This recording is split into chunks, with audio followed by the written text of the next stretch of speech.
Come and join us and see what we got. Having fun and doing taking cool shots. Watch our videos, laugh a lot. Well, join us and care shall be forgot.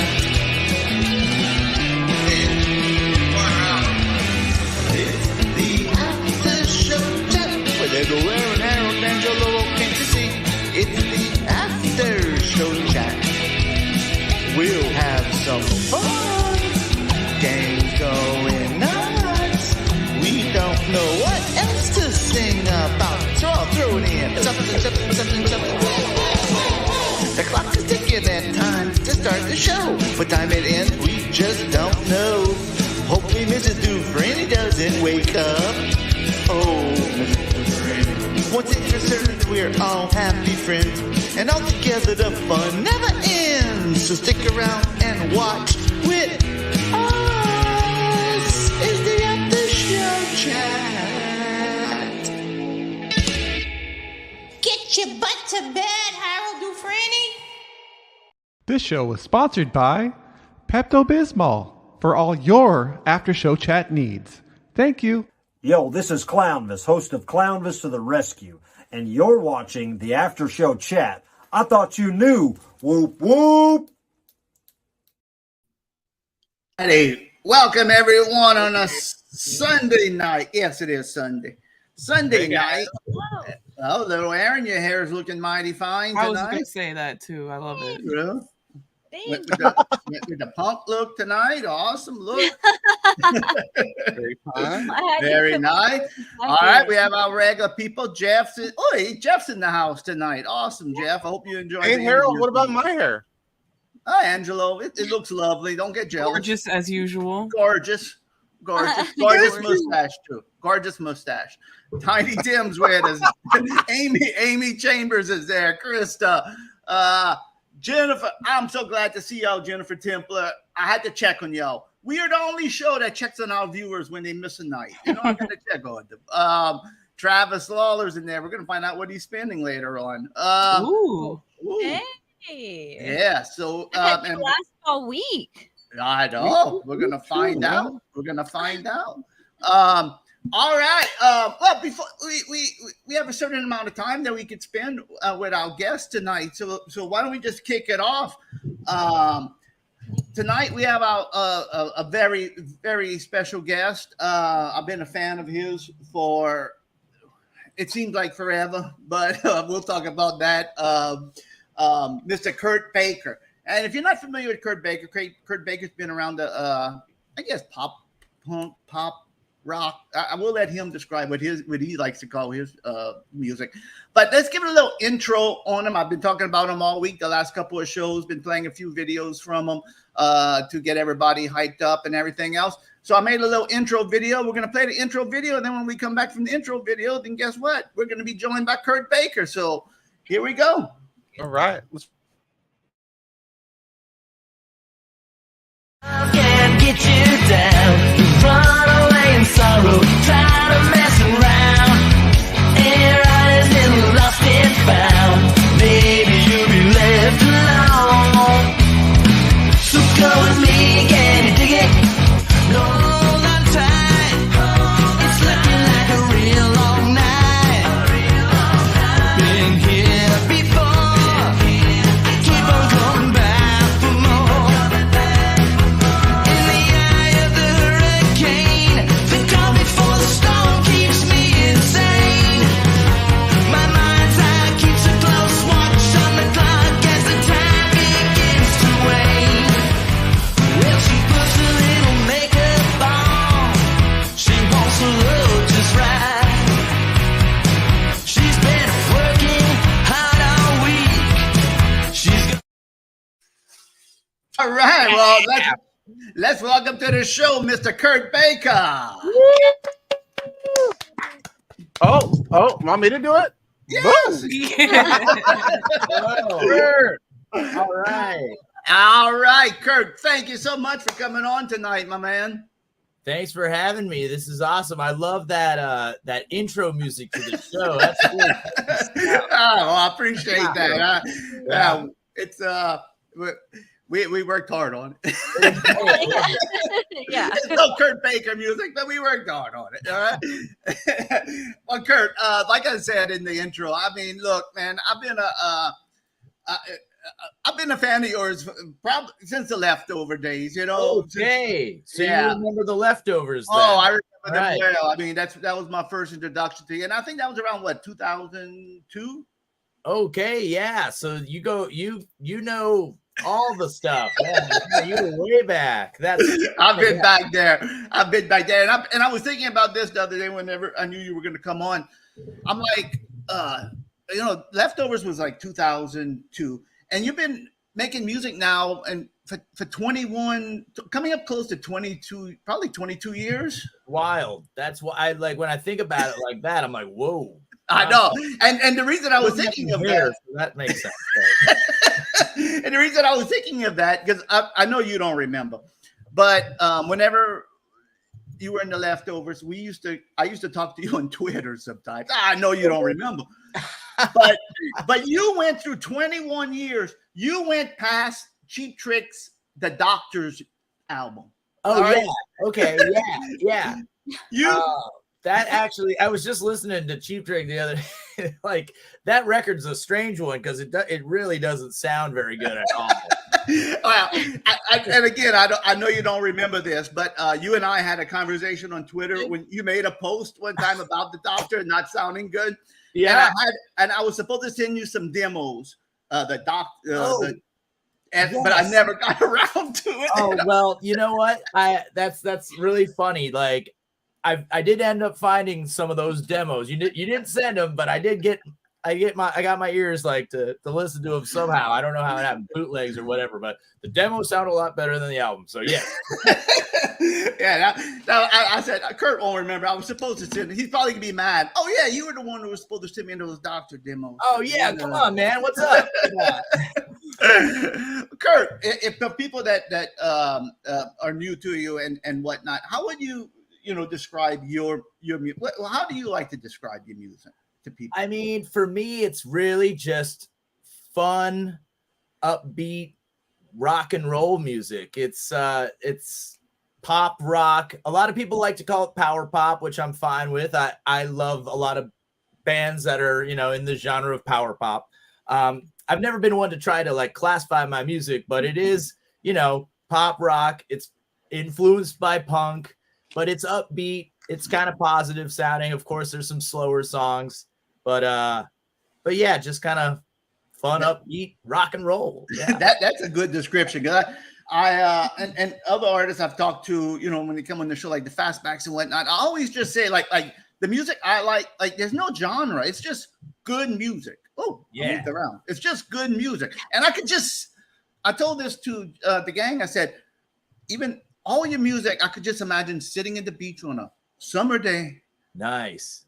Listening to the Kurt Baker Spotify list. There we go. Yeah. I mean, I've been pretty lucky this past summer. I've just been hanging out by the beach, but I've been getting, influence, for the next songs. I don't really do much on the beach, but it is, I guess, the music evokes, the warmth of the sun and the waves. I don't know.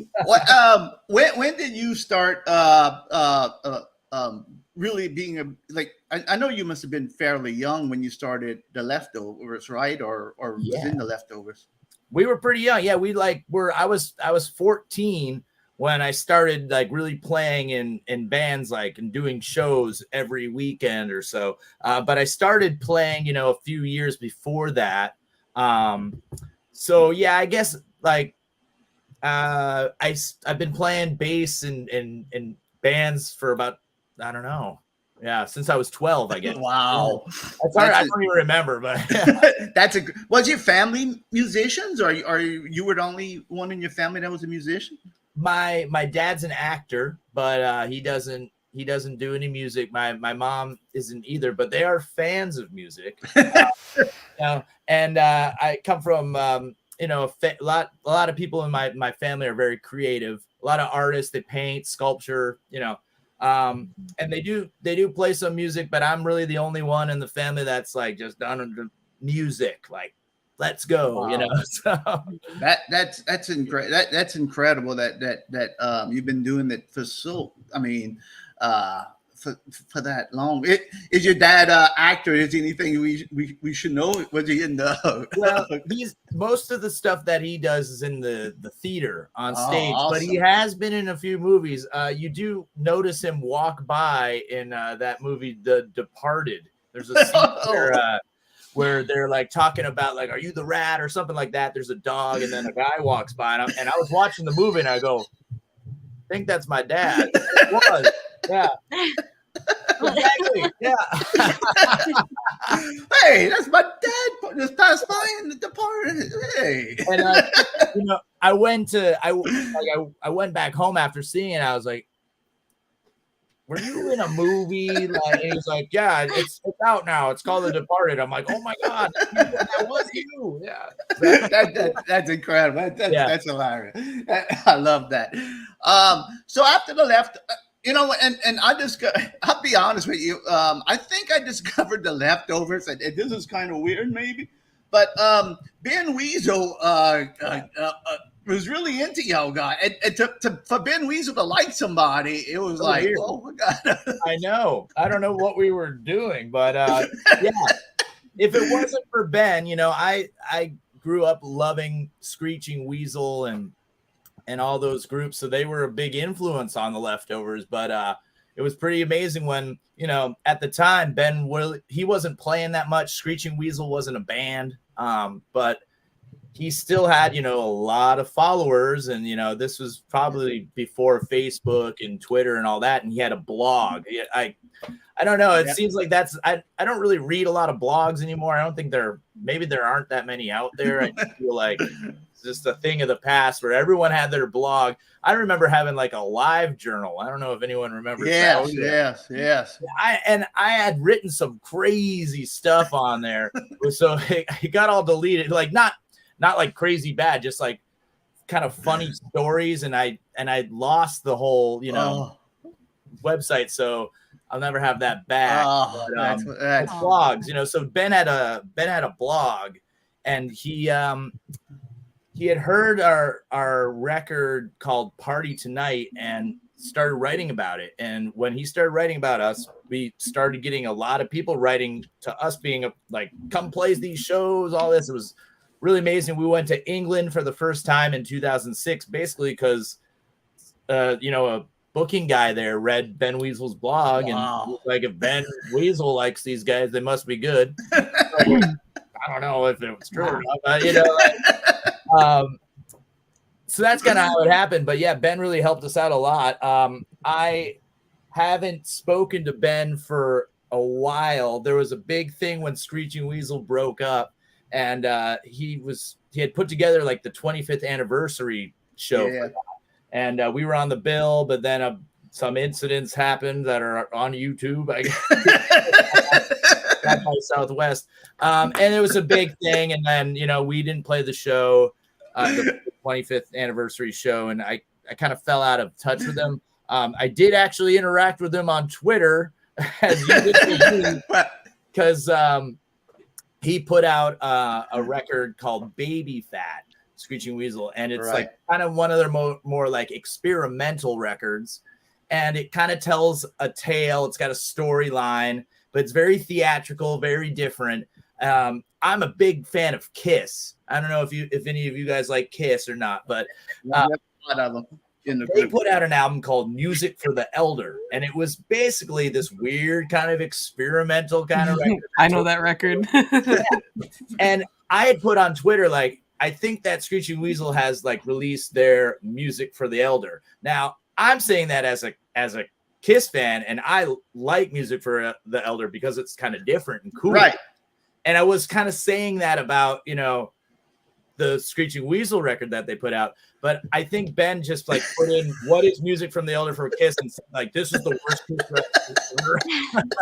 So he wasn't very happy with me. I meant it in a totally different way,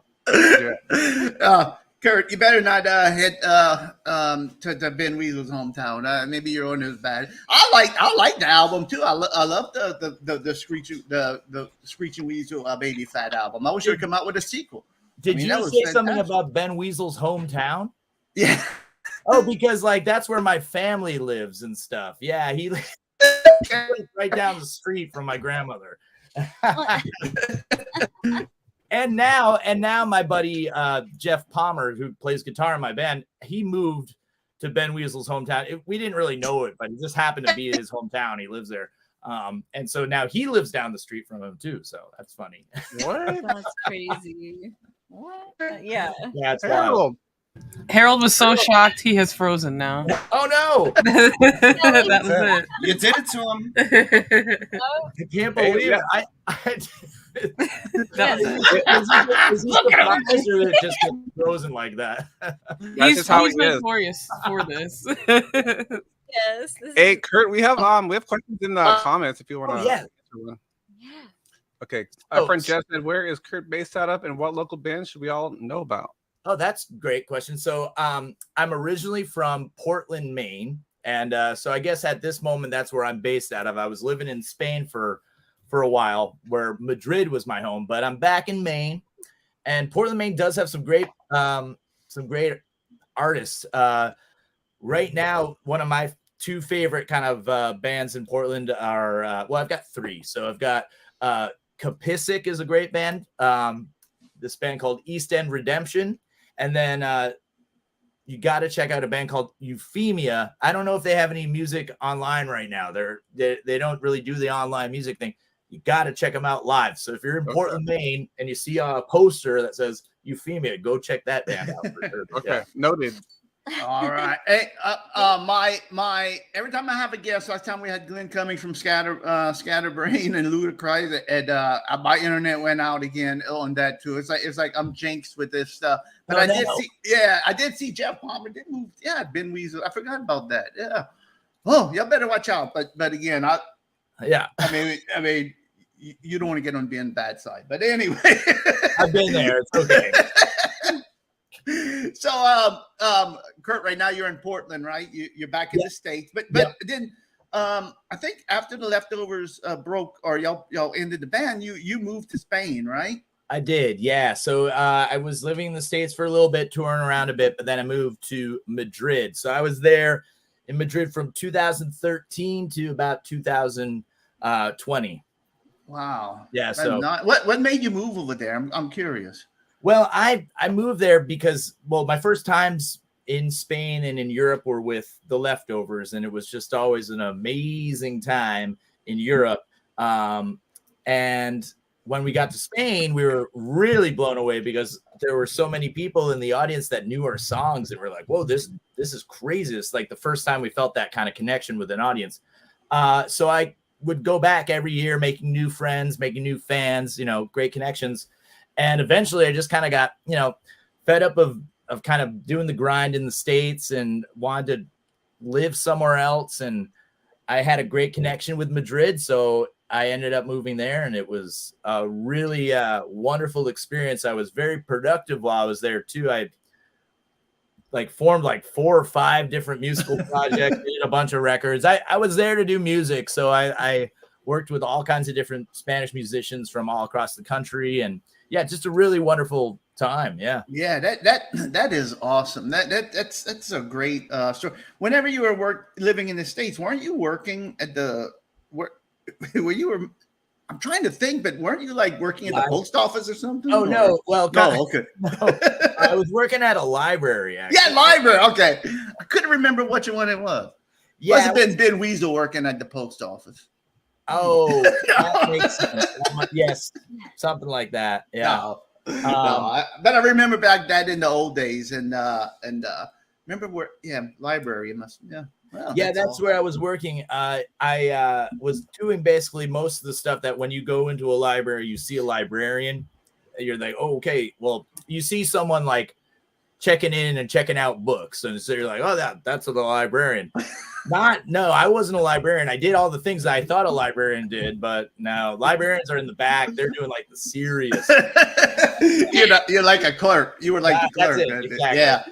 Yeah. It was all right. Not my favorite job, but Yeah, and I know, and whenever you move to Spain, like I was keeping up with all your career. I mean, I was always into your music, so I was always, whenever you'd have something new come out, I would always be, listening and getting it. And at the time, buying CDs at the time, it's hard to buy CDs now. But then I'd see, you had Kurt Baker, and then you had the Kurt Baker combo. Then you had like 3 or 4 different bands at that time. That's very confusing for people. I think for me, like as a music fan, sometimes I'm just like, well, these people like keep it more like organized with stuff, like one band, just make it easy, But here I am, like, I know you had the Bulletproof Lovers. I mean, every record it seemed like you would come out, you would look in there and say, "Oh wait, Kurt Baker plays with this one too, and this one." And I don't know. I love making records. I love recording, and so it's hard for me to say no too when it's like you're jamming with some friends, or like let's do kind of like a New York punk 77 record, and we did that. That was the span. I had the Gold, and then I had all kinds of different stuff. I did a pop punk kind of more of a throwback sound thing with my buddy Lewis, and we had a group called the K7s. Yeah. I don't know. I just was there, in Spain to just play, and I was. And you did something with Wimpy too, with the Wimpy too. That was actually something we did before I moved to Spain, and I was hanging out here in Maine, New Hampshire. Wimpy was living right at Hampton Beach, so we went over to his house for a barbecue. And for all of those of you that don't know who Wimpy is this amazing legendary singer from the New Hampshire punk band the Queers, and like he's just a amazing crazy guy. We went over to his house to have a barbecue, and we're like, okay, why don't we record like some songs tomorrow in a studio and write all of the songs like right now. So we like did the whole record like in something like 48 hours. It was a lot of fun. And Wimpy made some really great hamburgers. So it's like okay, you beat that barbecue. You probably had some beer. Make a record. And we had a bunch of beer. Yeah. Yeah, I was gonna say just a few. Oh yeah, a few. Wimpy sounded like he had a few beers in him. Tell you the truth. Kurt, whenever now, do you make your entire living from your music, like with touring and everything else? Or I wish I could say I do, but it's I mean, for what I do, it's great. I've got like a substantial part of my life, through music. So that's something that I'm really forever grateful for. But however, it's not cheap out there. So it's like I gotta keep on working. But yeah. But it's a good 50-50 balance. And like even having that 50-50 is just, I just playing my music. Like, yeah, I mean that's fantastic. Yeah, that's fantastic. I can't like complain at all. It's like dream. So. Yeah, it is a dream for me. I mean, not a lot of people, especially with I mean, it's hard to make money on music now, and if you could do it and support yourself 50, I mean that's fantastic. I mean it is, and so I mean, but for me, I've always just wanted to play music. So when I'm like working a day job, making right now I'm cooking hamburgers, making lobster rolls, and I have fun with that, but like it's just thinking, all right, I'm doing all of this so I can keep on playing and doing that, but it's not like a struggle. So like I have the opportunities to do it. So that's just a beautiful thing. Yes, that's awesome. I never take anything for granted, so. Yeah, that's awesome. Yeah. That's awesome. I know we all wish that we could just make a living off our art. I mean, little Erin, I know she's a musician, and I know she would really like to reach 50-50. So that's just got to keep on,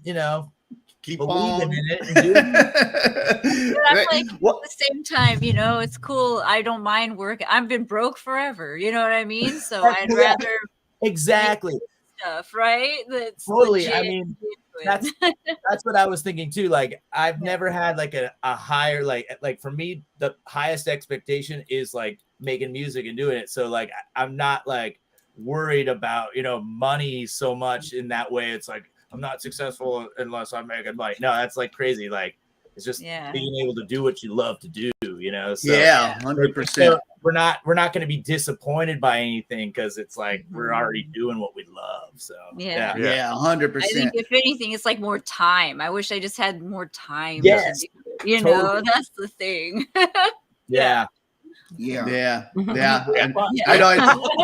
It's like because we're working on a few things. And it's like Aaron has to go to work, and it's like, and then I have to go to work, and it's like it's just so it's there. But I tell you what, Kurt, whenever you look at your discography, I mean, you're a hard worker. I mean, you put out tons of music. I mean, it seems like every time I open Spotify and I go to Jeff's playlist. And I'm always looking at his, and here's a new Kurt Baker song. Here's a new. So I mean, your output is amazing.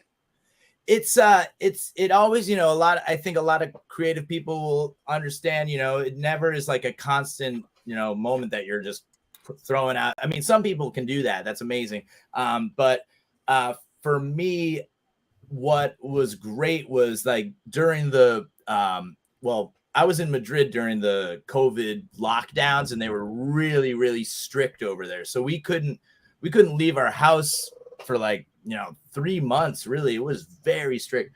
Wow. But it gave me a lot of time to just kind of think about getting out, and I wrote a lot of songs. And so the last couple of years since I've been back in the States, I've just kind of amassed a bunch of demos that were written over a year or a year or two. So and then I'm always I'm constantly writing. So I've always had a lot of material, and always had some opportunities to get into studios or record things, with people.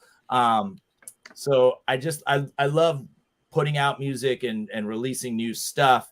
I feel like it's weird if I like go too long without releasing something, but honestly, after like the new record that I'm about to put out, after that, I can't really picture like wanting to do another record like a year or two after. I think I want to let this next one kind of sit like a soup, and get a little bit tastier. I don't know. More flavor, right? But even if I'm like not thinking of doing like a new rock and roll album in a couple years, which I've been constantly doing for like almost the last 20 years, I want to kind of explore some other types of music. And I think I'd probably put out something in a different genre. Wow. Because I just want to put out stuff, but that's what I do. I like making music and releasing. Yeah, that'd be very interesting. I mean, I would love to, because some of your songs already, I mean, you could tell a little like Secrets. The song, the first video that we played, I mean, that has a little different vibe to it, Yeah, so I like that one a lot. It started out as a song, like the demo of that song is completely different than the final version. My good buddy Jeff Beam, another guitar player named Jeff that plays with me, he really took that song to a whole different level with his guitar playing, and it kind of opened up so many different sounds really and inspirations. Yeah. So that was really cool. But yeah, I love, like, I'm really into funk music, so I like that. That's kind of been seeping into some influences. I just get, I'm not the kind of person that can listen to just to only one genre of music for my whole life. Like, I know people that do that, and that's right. Great. But for me, I got to listen to all kinds of stuff.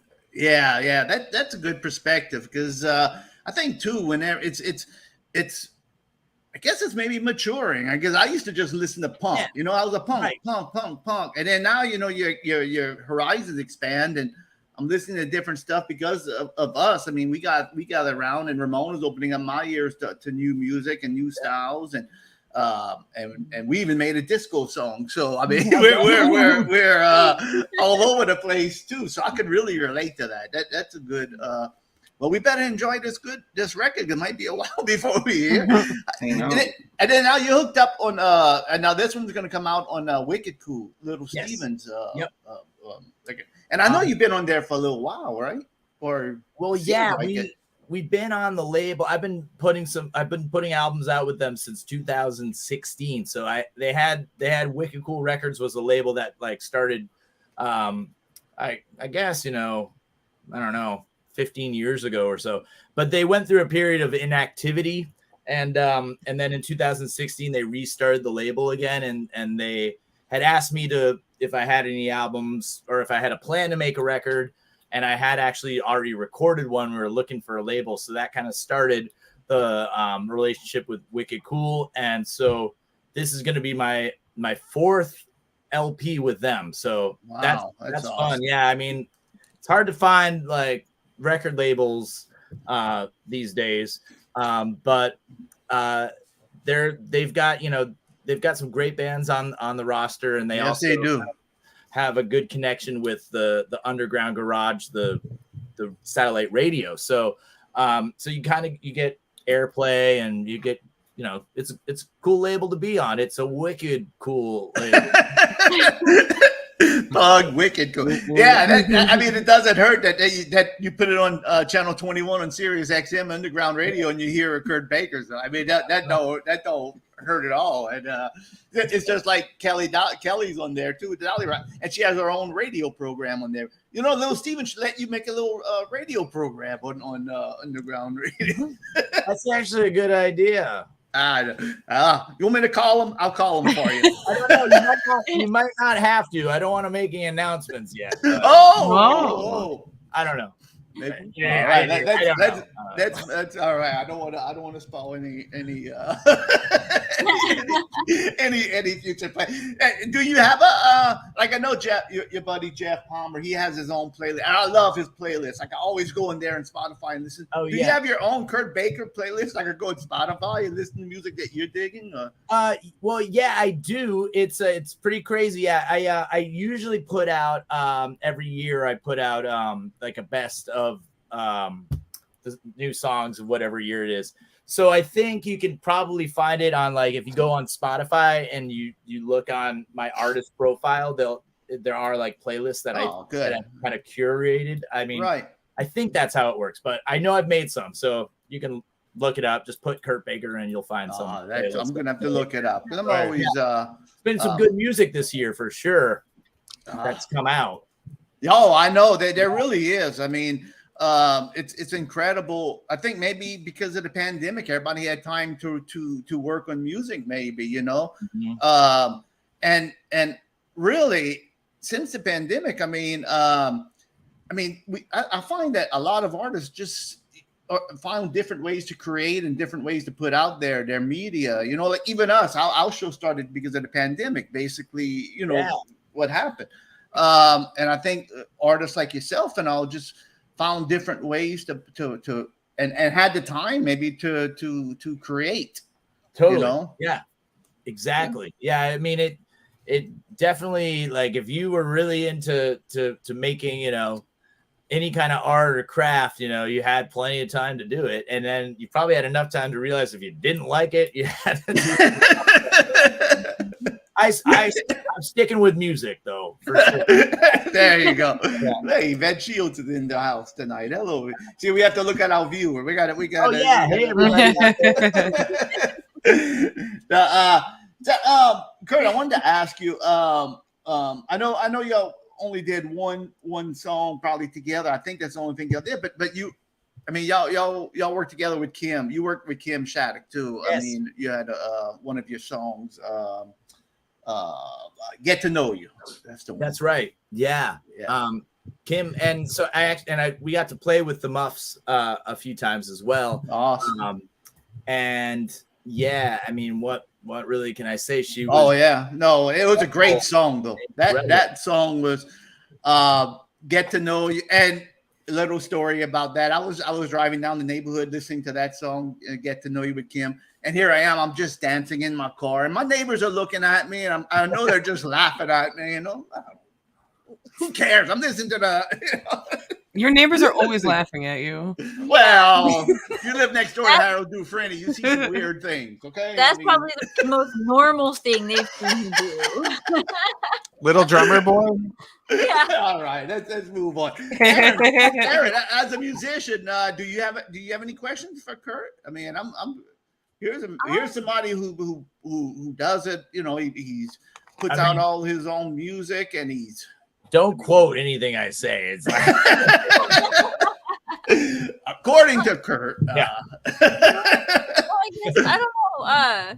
What do you think about like the future of music? I guess just in general, like touring and things like that. Do you think shows are going to be more like virtual in the future? This is kind of a thing I've been talking with my coworkers about. Do you think, like, of course, there's still going to be shows, right? But do you think there's also a thing where we're going to go more into like a virtual show world? Yeah, dude. Or do you find crowds have been less when you go out and play, Kurt? Like do you find or? Well, okay, so I guess that's a two-part. Yeah, two-part. So like so for Aaron, like I think that's definitely going to exist. I mean, it's impossible. I think it already does. They have like the live stream shows and things, but it probably will become more. You know, I don't know. I guess it's going to be more of a thing for younger generations that don't really even remember going to see like actual shows. So like. You know, I think younger generations that are so plugged into like, you know, the internet and all of the video streaming and all that stuff at a young age, that's going to probably be like their first experiences with music, but it's also going to be kind of like a thing that's always happening. So right. We're already going so far into the virtual world. And I know like, you know, for a lot of us, it's so important to have, you know, the actual human connection and the social, like, you know, environment for, you know, concerts and getting together. I feel like that's always going to exist too, but it's probably going to become more of a rare thing. I'm talking maybe like in 100 years or something like that, you know? So I think that, yeah, it's definitely going to go in that direction, but there's always going to be both. It's just, we're going to see it in different ways. I myself, I try to stay hip with, you know, the youth culture. But, you know, just to keep up with like what's going on. But I've also lost my patience for a lot of it. Cause it's just like, I can't relate to it. I'm sure it's cool, but it's just not my thing. I love like kind of the old school, go to see a show, see live music. It's just an amazing experience for me. That's where it all began for me, really, is, you know, I'm a musician because I went to see a band play and it just blew me away, you know? But to answer the other question is that I have seen like a decline in concert attendees, only just because I think a lot of people like are just not so much into going out anymore. It's expensive. Yeah. It's like, you know, and it's hard for the artists because that's what we love to do. And it's hard to get people to come out and pay money. And then, especially in the United States, for more like independent artists that are getting started, that don't have a huge following, it's really hard to, you know, even book a show and feel like you've been appreciated. Like, you know, you don't get any money from the club. You don't get any free drinks, no food, nothing. You like, sometimes you got to pay to play on. You know? So I think too, that's another reason why some bands probably will be like, why don't we just do like live stream concerts? And that way everyone in, you know, all over the world can come in and watch us. Like, our fan base is spread out all over the place. So let's just do that. So there, I think there's got to be both though, because I think a band needs to have a live connection with people, but maybe some don't. I don't know. So, that makes complete sense, because we talk about that on here a lot of times. It's like we want to go see a show or something, and it's like, oh, do I really want to get out the house? You know, it's like, you know, it's. and it's expensive. I mean, it is. I mean, by the time you get into town or go visit the city, like me, I'm about an hour away from New Orleans, so I got to go to New Orleans. I got to, you got to worry about driving home. So there's a lot of cheap. Yeah. I mean, even for me, like trying to book some touring around the States,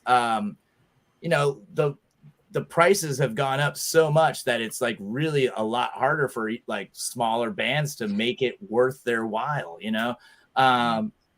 whereas, it's kind of getting to like two polar opposites. You're going to have like just really, really successful acts. And then there's going to be no like kind of mid-tier touring bands because like the venues won't support it. And it's just like, let's play let's set up in our studio video and just play for everyone that wants to. That's a shame. That's really a shame because like whenever I was not growing up, but when I was younger, I mean, people would have house shows and you'd have a lot of these little punk places where a band could go play and they knew people would give $10 a person, just to for the little house shows and collect money at the door, no cover charge, but you collect, I'm sure and it's probably just harder and harder for these bands to do that now. It's really, really is a shame. And I hope I should have been a dentist.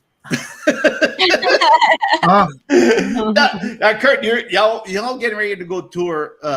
You said y'all going to go tour Japan, right? Yeah, that's going to be really cool. We're very excited about that. This is going to be my second time there, which is like, I thought that after the first time we drank so much sake, we couldn't even figure out where we were going. They would never let us back. But they let us back. That we're very excited. So it's going to be that's going to be awesome. That's going to be, and I've talked to other bands on the show even, and they got to go tour Japan too.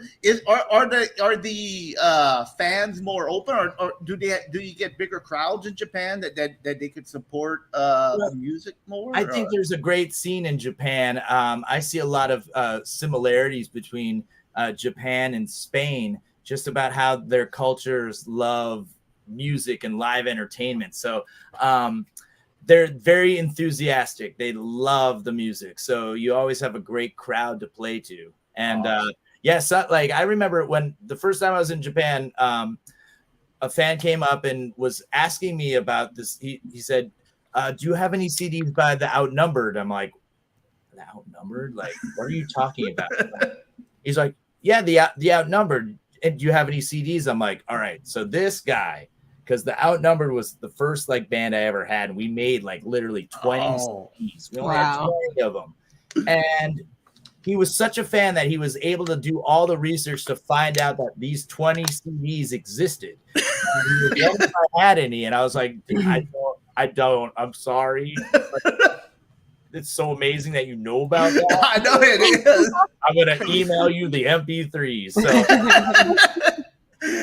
Too bad you didn't have those Outnumbered. See, you could have made a killing. You probably could have. Yeah, I don't know. I should repress them up for this tour, but nobody should listen to it. It's not something. Do you go back and listen like this, like the Outnumbered scene? Do you go back and listen and say, "Whoa, what was I think? Oh, whoa, what is going on with that?" Yeah, I mean, I even think that about my new record that's coming out right now. I can't believe it. So far, the tracks I've heard on that one have blown me away. I'll be honest with you. No, it's the best thing that I've done yet. So that's another reason why I'm not thinking about putting out any records after it right now, because I'm like so into, this new album. It's called Rock and Roll Club. It comes out on the 29th of September. So yeah, it's just it's been the most I've actually spent like working on a record. So we started recording this or working on songs in 2020. So it's been like 3 years. So it's gonna be cool to put it out finally. I bet as an artist, you just can't wait. You just can't wait for people to listen what you created, and it's like, oh, I can't wait for people to hear it. It's like, I could definitely see that, because even what stuff we do, like I come to the show, like, oh, I can't wait to play that thing I made tonight. You're excited, like you feel good about it. Great feeling. Definitely. I'll tell you what, nowadays, if because I'm gonna listen. I'm gonna listen to it on Spotify, of course. But if somebody wants to really support y'all band and you and musicians, what do you find? Like, is it Bandcamp? If people buy it on Bandcamp, is it they go out to Wicked the Cool and buy the CD? What's the best way to support an artist like yourself? I mean, Bandcamp is great for directly supporting the artist. It can honestly be difficult to maintain a Bandcamp and like your own stuff at the same time. So if you get to the point where you're getting all these orders and it's like, okay, wait, we aren't like, this is why we need a record label.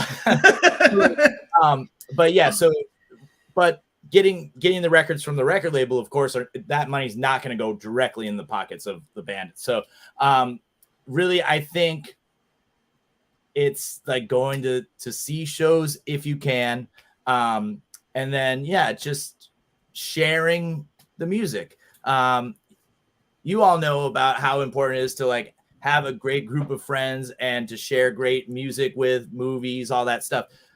Just talking about music. If you feel passionate about it, if you've heard a great band, share it with your friends and spread the word.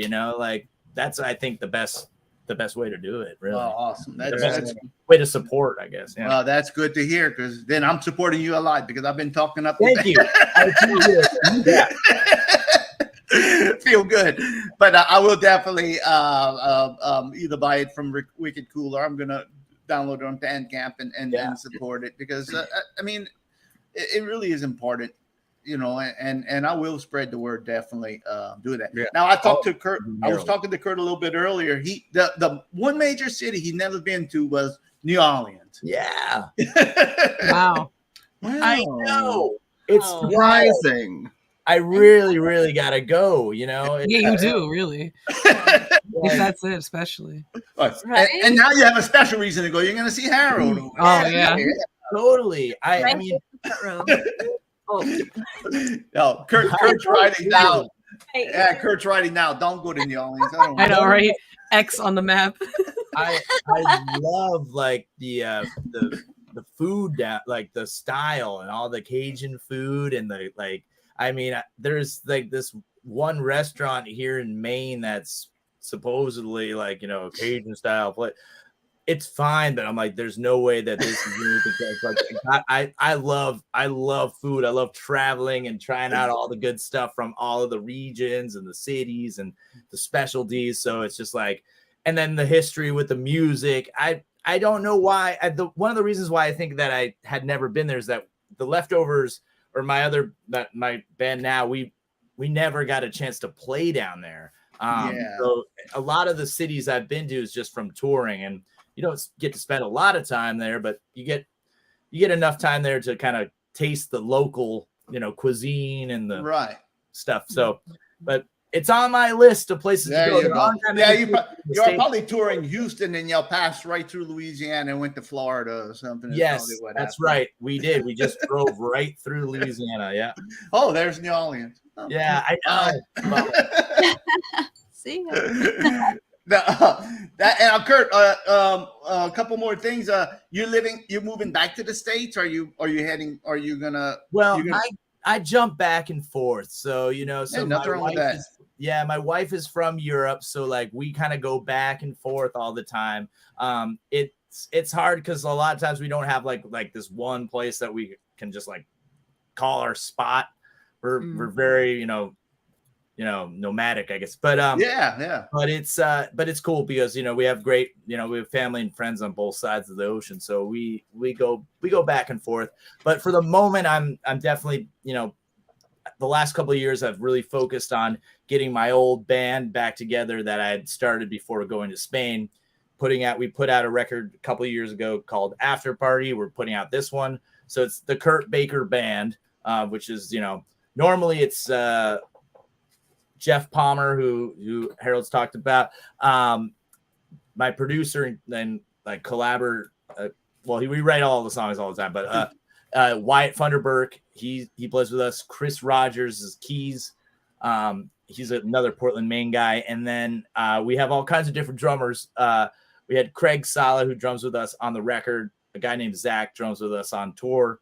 And so I've been playing with those guys for the last few years here in the States. And that's really kind of what I want to focus on. So for the moment, and I do want to do a lot more touring around the States too, but it's just finding the right, way to do it. So yeah. I understand that for sure. And it must be getting expensive to fly from Spain back to the United States and Spain. Yeah, that's a good little. It does. It is interesting though. Like sometimes you can find some pretty nice flights, some cheap ones. I've spent my last 8 years just finding the cheapest flight I can. Wow, I'm gonna have to take a look. Hey. You need to put that live journal back up and give us travel flight tips. No, I can only go back. And I feel you because I had a blog too, and I wrote some great articles, some great articles about bands and everything else. And they're all gone. I mean, I know, so annoying. Yeah, that. And you do have some. Nathaniel said. You got a formal invitation from Harold to go down to New Orleans, and Steve says, "Go during crawfish season and have Harold make you something." I'm down. Harold, I'm coming down, man. Have a place. My daughter has a place. We can have a big party. Crawfish. I'd love that. Yeah. Oh yeah, that's his specialty. Specialty. We have a fish man. Yeah, my Angelo and little Aaron came down to New Orleans, and we had a big party. So we cooked crawfish and everything else. So. Kurt Baker comes down, we're gonna have a cookout. Definitely rules. All right, I'm so. All right, hey, look, Kurt. I know. It's coming up on an hour. I don't want. If you have anything else that you any other Aaron, questions? No. Aaron. Anything else you want to ask? It's not a hard hour. We can. Okay. Awesome. Yeah. Aaron. I don't know. Ramona, do you have any questions? You're a musician also. Am Ramona, what's your opinion about music for the elders? What's your opinion? Oh, no. I know. I was already not here, so I already didn't get to talk about the elder when it came up. I didn't hear about Live Journal, so I couldn't bring up Dead Journal like the goth girl I am. And then... I don't have anything. Well, anything that I need to know about music, I need to get through my own emotional problems first. Here's the fun one I was going to ask when we were talking about things going virtual. I just want to do a fun little yay or nay and hear everyone's opinion on this. Because low-key, I would like to do it if it comes to America, but it's weird. How about the reverse, where right now, ABBA is doing this huge stadium thing, and they... are not there. It is holograms. They wore suits and they made a big, impressive show, but they are not in the building. What do you think about that? No, I'm not going to see it. I would go. I would go just to check it out because I love ABBA and it seems like they did well, they have always been, very perfectionists about everything. It's always got to just be perfectly done. The record's got to sound, we make the perfect pop song. So I think that it would be it would be fun. It's not. I don't think it would be something you'd see all the time, but just to go, I would go. I don't care. I love the music, so they should set up in Vegas. I think that's what they're gonna do. Oh yeah, that would be a great thing to see in Vegas. Good. That would be I cool. think it's next UK now, and it's playing at the same place for a million years, and then they're gonna move it. Now, if it'd be a virtual Kurt Baker, I'd go see that. Of course. Yeah, that's different. All right, so that's good. I heard they had a Dio also. They had a hologram Dio. That was cool. All right, well now this is a different question. Kurt, do you produce your own? Do you have for this new one, the Rock and Roll Club? Did you have a different producer? Did you produce it yourself, or? Normally, so when I've done records with my buddy Wyatt, he usually has done most of the production. But this is the first record that me and him kind of co-produced it. We really kind of worked together from the ground up all the way down to I was kind of more in the studio when he was mixing, and just making decisions on that, together. So that was really fun. Usually I have produced my own music. I've kind of worked a few times with some other bands on things. I'd love to do more of that, but yeah. So this record is the first one that I kind of co-produced with Wyatt. But Awesome. yeah, it's cool. That's he's a great producer. So yeah. And I was gonna just mention one more thing. I know you did come out with your videos are always unique. A lot of them, like Anchor. I tell you what, Anchor's man, that's a good song. Oh, that's a good song. Thank you. Yeah, that is really good. And I like the video. Y'all just walking. I guess that's Spain. Y'all walking down the street. It is. Yeah, it's like that. We did it in one take. So like we had to just like, it was pretty wild. Wyatt actually kind of figured out the whole thing out because he had like a moment to just take a walk, and he had this idea. He's like, oh, maybe we can do this video. So like he literally spent like 4 hours like timing the locations with the song. And we had like just like 2 or 3 times to try and do it. And like we did it in the second take. The first time that we did it was like really good. We had like some awesome shots and angles, but we screwed up like 2 minutes into the song. So we couldn't keep it. We had to do it like in one shot and take it. So like we did it once and we're like, all right, we're not doing it again. This is just you get one shot. You get that one thing. Yeah. And do you have some other videos that have come out for other songs on this album? Yeah. So like we did like kind of it was like a video montage of the tour that we did in Spain last March for one of the latest singles from the record, Rock and Roll Club. The title. Right. Yeah. So that's just like kind of footage that we shot just by ourselves in Spain, some like live shots too from the audience. And so that's just kind of like a fun little video. But we have another video that we made that's going to be coming out probably around the release of the record for a song called Bright Blue Sky is what it's called. So the video is kind of fun. Just kind of visually interesting because we filmed it in Spain as well. And it's kind of a neat little spot to make music videos. I made a bunch of videos in Spain, and so it's very dynamic, lots of different landscapes, different kind of looking buildings, and I don't know, it looks European. It's European, so it's like the American in me is like, I got a European video. that sounds good too. Well, I have another question. I know you said your father was an actor. Did the acting bug ever catch you? Bite you, and maybe you want to be in Oh yeah. I studied like I was in the university for a little bit, and I studied acting. I had been going to the theater pretty much my whole life, so it was like kind of comfortable with that. But I did some commercial work for some ads while I was in Spain.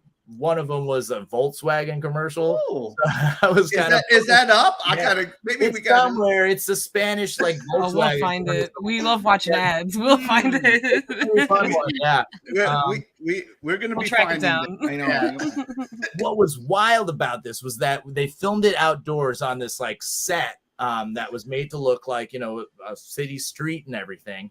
And it was filmed outdoors in the middle of December in Spain, and around Madrid where it was filmed in December, it's like pretty chilly. It gets really cold.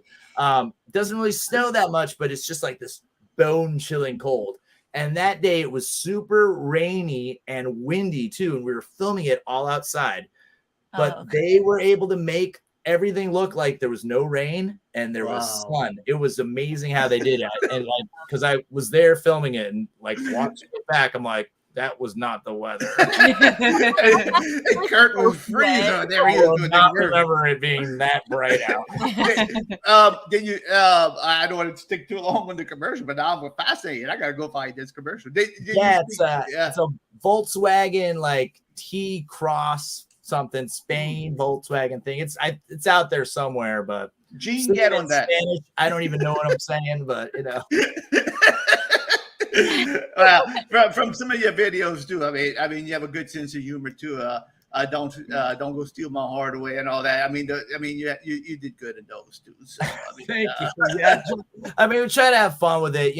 A lot of times, like with music videos, it's this weird thing because like you can spend like thousands of dollars on a great looking video and like nobody watches it. And then you film something with like your, phone, and there's no rhyme or reason to it.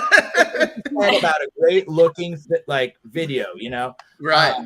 But also too, it's like if you enjoy making like little videos with your friends, with, you know, doing all that, the technology's out there, and if your heart's behind it and you're having fun with it, that's awesome, you know? Like, we have the ability to make cool videos, so right, 100%. You know? So it doesn't have to be like Hollywood, you know. 100%. Yep. Because we do a lot of videos for the show, and we don't have $1 million, but we do the best we can. $0 budget. Yeah. We're having fun, you know. Yeah, 100%. That's what's all right. important. Well, look, Kurt. Again, I appreciate you coming on. You're a real stand-up guy. Whenever I messaged you to come on the show, you answered. I mean, you answered right away. And and look, I'm not trying to suck up or nothing, but your music has played a good part of my life. For the last 22, 23 years or so. I appreciate that. Thank you so much for listening. Yeah. Yeah, and I appreciate all the music you created, because you may help me go through some times too, and your music was always good and there for a lot of times. So that means here, yeah. It's the truth. It's the truth. I mean, really, it's the truth. But look, we really do appreciate you coming on. Anytime you want to plug something, you're always welcome. You're a friend of the show. Awesome. We'll consider you a friend of our show. Yeah, thank you. Yeah. And I hope you had fun. I hope you had a good time. I had a great time. All right. Well, look, you have a good rest of your day. Yep. And congratulations on the new record, September 29th. That's right. Please, I'll plug it again, and I'll remind I'll remind everybody to check it out September 29th. We'll make sure to plug it again, and go support a good band like Kurt, a good musician. I mean, really, if you want. good. All right, wait. Should we ask real quick? We have one last before a real easy one. Lightning round. If you had to go see someone live right now for free, you're gonna get free tickets. You're gonna go see Billy Joel or Motley Crue. You can only pick one. Oh, now we're talking. I know it's not a good choice. It's not a good choice, but you have to choose one. Thank you. Okay, like now, today, now. Yeah, like today, Billy Joel, or today, Motley Crue. Okay, yeah. All right. I have Billy. Wow. You're going with Harold. Welcome to Team Billy Joel. Yeah. We ask people that question all the time. Me and Angelo's, we're going to see Billy Joel. They're going to see Motley Crue. Welcome to the good side. This is my rationale. It's only because Motley Crue is gonna be more fun. It's rocking. The BPMs are up. We're having a fun Kurt Baker had a cover of a Billy Joel song. Yeah, but I love Motley Crue. Don't go change your mind. I'm not changing my mind. I'm not changing my mind. But I just know that I would probably be disappointed watching Motley Crue. Yeah, that's a really. I think that in our, we're thinking that it's going to be this way, but it's not going to be there. Mick Mars not playing anymore. Yeah, you're not going to get Mick. Yep. Billy Joel's songs are timeless. You're going to listen to it. You're just going to close your eyes. It's consistent. Sing along, Yes, and Billy Joel, I'm sure, still sounds like a Billy Joel from the A. Well, maybe. Ish. He has to play closer. Probably sounds better than Vince. Yeah, much closer, much better. But the only bad thing, you might see Vince up there, and they might have to call an ambulance. I mean, you may get a free show that way. Yeah. I mean, you don't look in great shape. I mean, I don't know how much songs he's singing. All right, Harold. He already made his choice. You don't need the propaganda. All right. And look, I see another Yvette's joining us on that Billy Joel. Oh wow, that's a a lot more Billy Joel people these days. All right.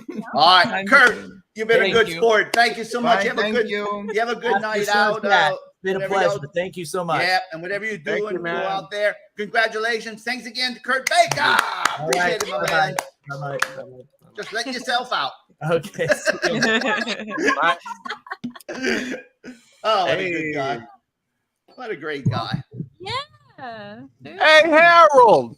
Whoa. Oh, well, let me catch my breath. Hold up there, Angela. let me reflect. Let me reflect on let's decompress for a couple minutes. Let me reflect on my giddiness because I really do like. Thank you, Yvette. I really do like Kurt Baker, and I'm in all seriousness.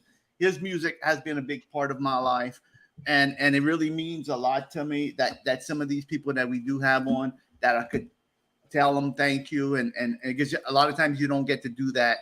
And just like he said, oh, at least you're having fun, you're doing this. And this, to me, this is part of the show. And this is part of why I like doing the show. And that's why I try to get people that I know are cool and good and have been a part of my life, you know. And Kurt was really great. Go out and support his music. Yeah, he really is good. He really is good music. And all right, now, Angelo, now you can ask me your question. Yo, what's up, Angelo? Did you hear that Mr. Muscles has his own energy drink? Wow. No, I did not. I've been drinking it like all day. Well, you should have plugged that when Kurt was on. Kurt could have been taking that on tour with him. I'll send him an email. Is that FDA approved? It's just No. It's just called Mr. Muscle's Energy. what that's flavor why- is it? It's lemonade. That's why he was. Is that why he was sweating in those buckets, running around and sweating in those buckets for your energy drink? Yeah. That's what I figured. The The sweat. sweat of an angel. Does it have biotin in it? Oh, It has steroids in it. It has something in it. And Ramona, that was a great question. That's a question we need to start asking everybody. Yes. Team Billy Yeah. Joel and Team Motley Crue. Yeah, That she was like, "Can I ask it?" I was like, "Go, go, go! We gotta know." I knew he was it going to pick played Billy for Joel. He T did a right at the cover end. of Sleeping with the Television on. He did a he's more of a pop kind of guy, you know. Real Well, and good. I appreciate his reasoning because he's like, "I like Motley Crue, so I really wouldn't want to see them now." Yeah. I'm like, fair enough. Good choice. Yeah. And what I'm in all seriousness, I'm going back to Kurt right now, but his music really is perfect for like just hanging around, like a part, like if we would have a party, we could just listen to Kurt Baker on. Hey, we're not listening to I'll be down for that, man. that. Yeah, me too. No comment. All right. Yeah. Now you guys need another question. How was your day? No, about somebody who spins stuff. Hey, Harold. Yo. We all want to know, what's Travis spinning? Well, let's find out there. Do we have the theme song? That's right. Let's roll it. All right, Kurt just messaged me. He said, "Thank y'all." He said he had a blast. So It was so fun. yes, I'm well gonna done. message him back and You and already tell know him. we're always nervous before guests, and he killed it just like most. Yeah, It good was vibes. Ramona, I very, would very never- nice. Great vibes. Loved it. I people I put on, I would not put on somebody who I think would be the people I ask I know are gonna be cool. Yeah. It would shock me if anybody that I get would be, you know, not a good guess. I'm Yeah. honestly, I put a lot of thought into it. Yeah, you There's some people I could ask. I say no. Crispin Glover, I would even be thinking, you know, ooh, that would be a nervous one. But I knew I know.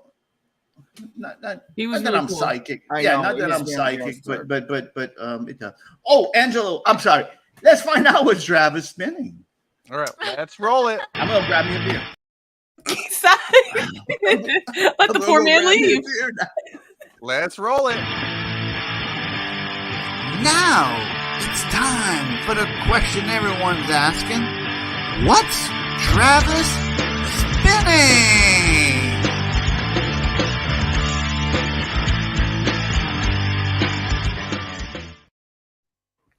My life till now has been filled with doubt.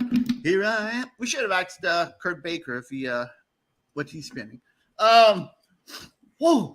Can you imagine if Travis is spinning Kurt Baker? Oh, could you? He did it. It could happen. Yeah, really. I feel and I know what Travis is spinning because I'm friends with him on Instagram.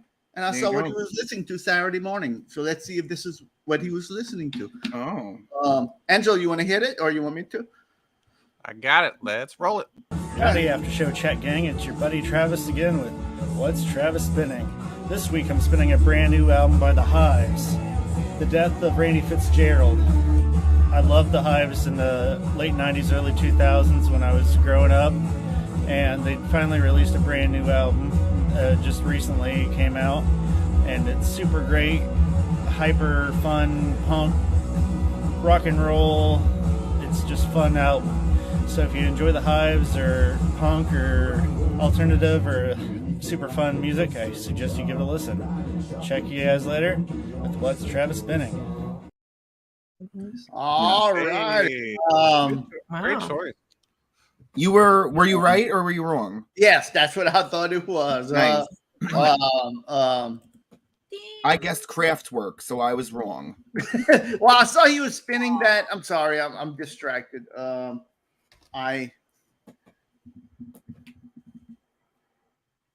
I'm answering somebody. Oh, somebody? Oh, a somebody. Somebody. The new honorary guest for the next Big Dufresne Boil. He's still answering. All right, guys, let's talk. Keep answering. I can do more songs. I'm gonna definitely on the air. I'm gonna eat a chicken salad. Well, yeah, I knew it was the new Hives because Saturday morning I saw that he was spinning that on his Instagram. So I said, I wonder if that's what he's gonna be spinning. So I didn't want to be a spoiler and look ahead, but that's what I figured he was spinning. The Hives. I mean, I never got into the Hives. I mean, I know the music, of course. I mean, they're not a band that I don't like. I mean, I like them. It's just... Well, now's your chance. Well, maybe I will spin the new one. Spin. And maybe, I tell you what, I'm going to listen to it and let y'all know what I think of it Wednesday night, Travis. There you go. Hey, all right. That's a We're good... gonna listen to the Hives. Do you remember the Hives at all? I remember a few songs. They had like a faster pace. It was okay. Yeah, it was like kind of like punkier, but it was like on the heels of the retro rock thing, like the Strokes and everyone. I think the problem with the Hives where they were too popular for me. If that makes sense. Too mainstream. Yeah, too mainstream. I think they were even in a commercial with something. Maybe even. Oh, John W. Davis sent me something. I wonder if he found the commercial. That'd be amazing. But he probably a Pepsi commercial or something, knowing John. Let me see. Pepsi. Pepsi. Pepsi. No, it's not. All right. Yeah, but I think they had a commercial or something. I don't know. But I'm gonna listen to it. I'm gonna let y'all know what I think of it on Wednesday. Yeah, please do. Yeah. It comes from a good recommendation, you know. Oh, anything that Travis recommends, I'm always look. I'm like her. I like all kinds of music. So I'll listen to anything that anybody recommends and say, oh, you might like this. I will listen to it. I'm not gonna say no. I ain't listening to that. You know.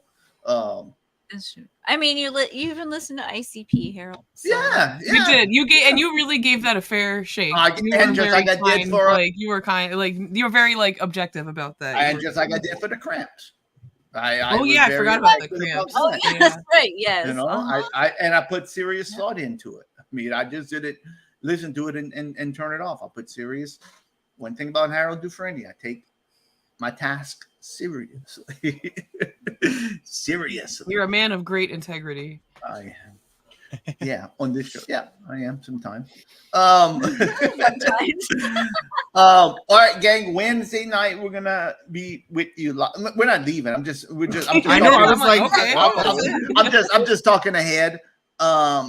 Next Sunday I'll be flying back from Vegas. I have to see. I'm getting the itinerary tomorrow, so I'll see. I really want to do the show Sunday because if we take a night off, I'd rather take off on Wednesday. I hate taking a Sunday off because, to me, like our prime time on a Sunday night. You know. Yeah. So I really hate to miss a Sunday night. So let's just say I'm gonna plan on being here. If I'm running 10 minutes late, 15 minutes, just start this show and then I'll come in and get with a surprise entrance if y'all want. Because I really don't want to miss a Sunday unless we really need to. We'll play Stone Cold music. So let's plan on being on here next Sunday. Okay. Sounds good? We'll play it by ear. Sounds good. Yeah. Sounds good. Sounds good. I don't want, if we take a night off, it'll be a Wednesday. Okay. Take a night off, it'll be a Wednesday. All right.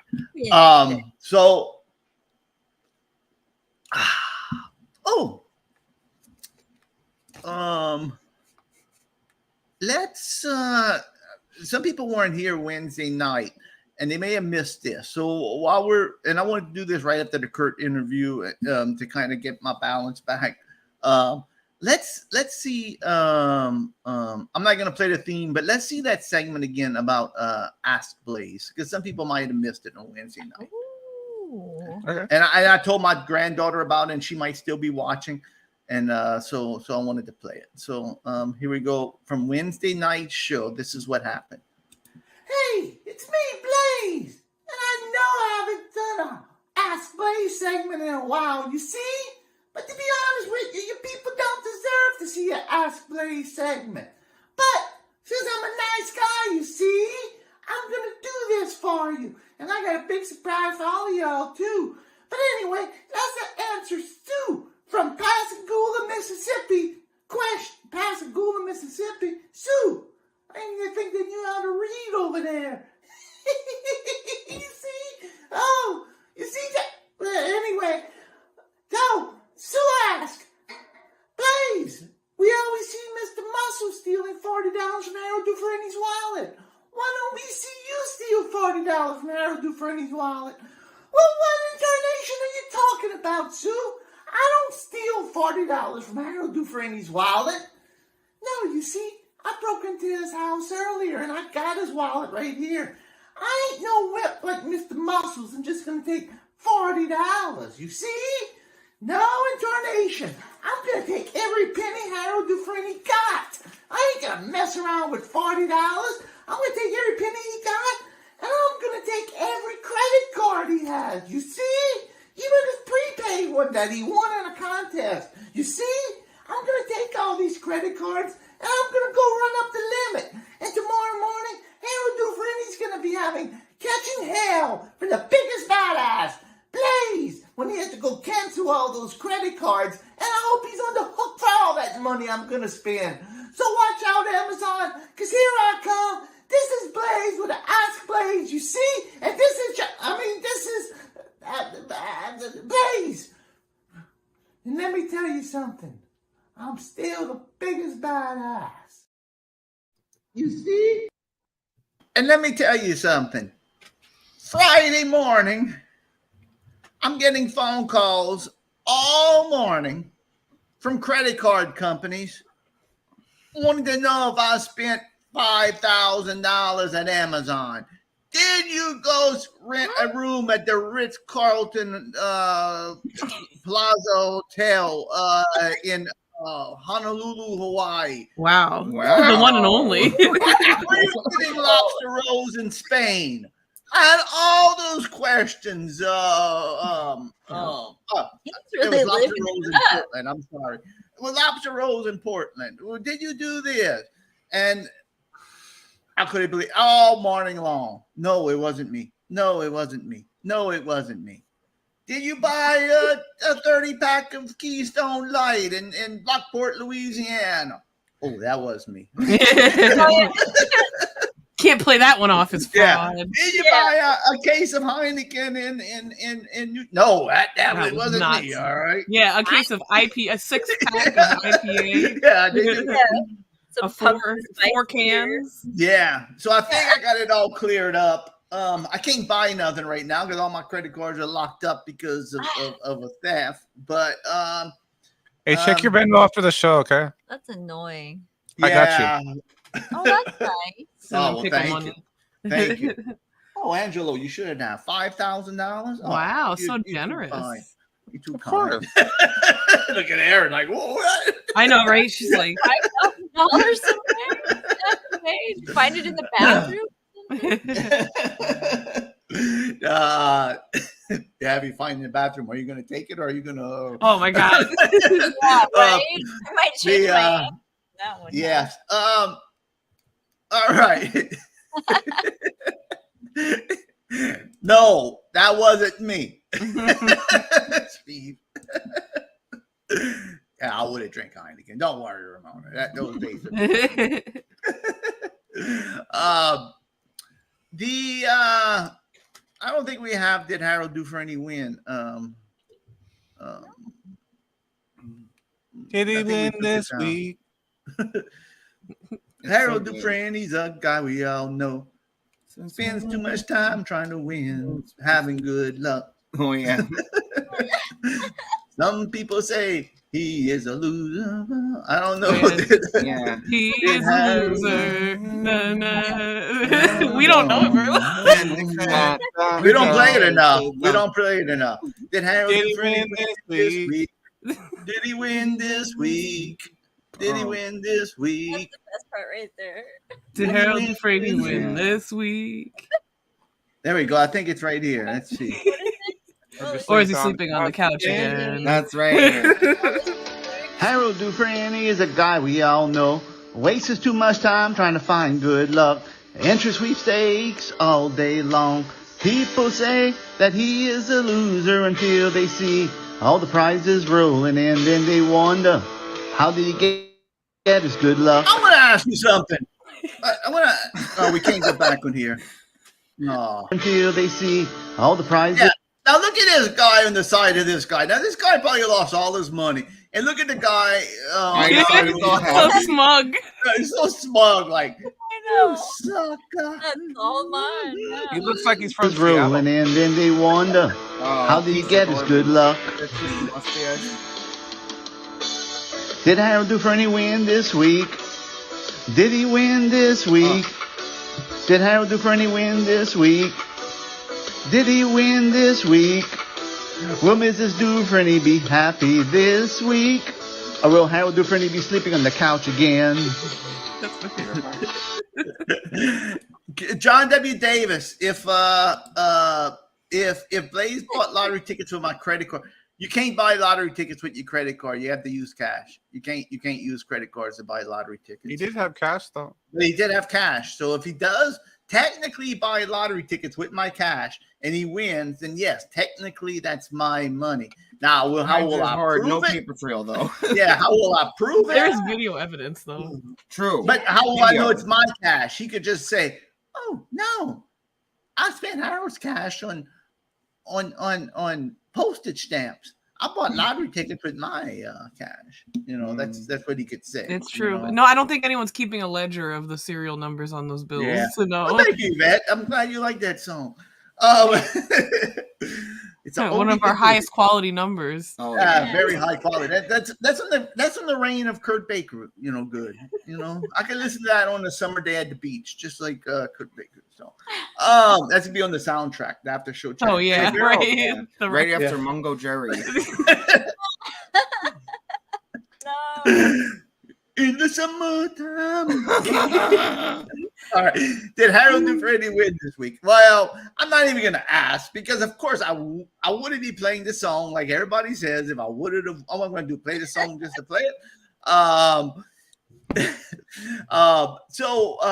Did Harold Dufresne win this week? Yes, I did win. I want to tell you about my win. I got a email on Friday. Gene knows about it, and I got a call. I called the man, and I did win. And guess what I won? What did you win? Guess. No, I'm not. I didn't. No. There's too many things. You don't. A lifetime supply of onions. That's it. That's it. How did you know? I asked your wife. He can smell it. I talk about that. My wife, every time she goes to the store, she sees somebody. Guess who I just saw at the store? And then I'm starting to guess. And she wants to tell me. I said, no. I said, you asked me. I want to guess. Did you see this person? Did you see? There's a million people out here. Did you see this person? She said, "You're never gonna guess." Well, it's a game now. I want to guess who you That is saw. so annoing. I know. That's one of the most You're annoying so things. irritating. That's very annoying. Which one? For me or for? You are irritating. Oh well, if somebody says, "Guess who I saw?" I want to play the game. If someone asks me guess, I say no. Tell me. I do not want to play your game. I like games. I'll sit there for hours. You are like catching them You're in a so linguistical frustrating. loophole. Like, you're just because you use the word guess, I have to make this. I've been doing a lot of AI work. I followed it. I'm very specific. If you say guess, I'm gonna guess. And I'll sit here for 2 hours guessing until I got it right. I say people that I haven't seen in 20 years. Never get it. All right. Guess us. She has to give me hints usually. I can't believe that's clearly real. So annoying. It is. They want to play games with me, then I know you. But also, I know that it's all in fun and it's cute because if she was that annoyed, she'd just tell you and spoil it. So it's true. When she wants to, she can hit the eject button. Yeah, true. Shut down in my 1 first second. guess always is. Guess who my first guess is always is? Who? If she says, "Guess who I saw?" Elvis. My first guess is always my old friend, Little Skelly. Oh, that's a good guess, though. I feel. Yeah, that's my first guess. Little That's a good Skelly. guess. Yeah. No, and we talked about Little Skelly in here before. He was the guy who discovered Dockin on the line. Yep. I will never see Dockin and not think of that guy for sure. So he got one. Yeah, Little Skelly. I discovered Metallica. He discovered Dockin. All right. Harold Duvernay did win this week. I won a chartered fishing trip. Wow. I had to bring 4 people on a fish. Imagine. They're not driving the boat to pick us up, though. If we all lived in Louisiana, it would be us. Oh yeah. Yes. Oh yeah, definitely. No, I get I go on a website, I pick a captain. They have like fishing charter captains. Oh, this is fun. Can It's you like a video game where you're like, record you it? see all the captains and you look I at want the to know. Yeah, I want to see that list. I might let us pick a captain for me. I might put us on the screen and let us pick Oh yeah. Oh, I let's do that. really, Can we I please- would love to see the list. I want if to we see the don't captain. do the captain list, I'm gonna be sad. I'm leaning towards one guy, but I want to see. We need to see Harold. Do any of them have an eye patch? Please, maybe don't pick that one though, because I mean, His depth perception might not be as good. Or theirs. Who knows what gender identity of our ancient pirate captain. I know. Well, I'm just asking. Watch out for hook hands. Watch out for peg legs. Watch out for like pirate-ish things. Just saying. if I see one of those, if I see one of them captains' pictures and they have an eye patch, that's one pick. I'm telling you. I know. Well, I know. I'm safe with him. Yar. I'm not big. I see some. They look, kind of youngish. And I'm like, no, I don't want to go with that. He's to be kind of cool. They do everything for you. I'm sorry. No, go ahead. Bryce. Oh wow, that would be the perfect captain.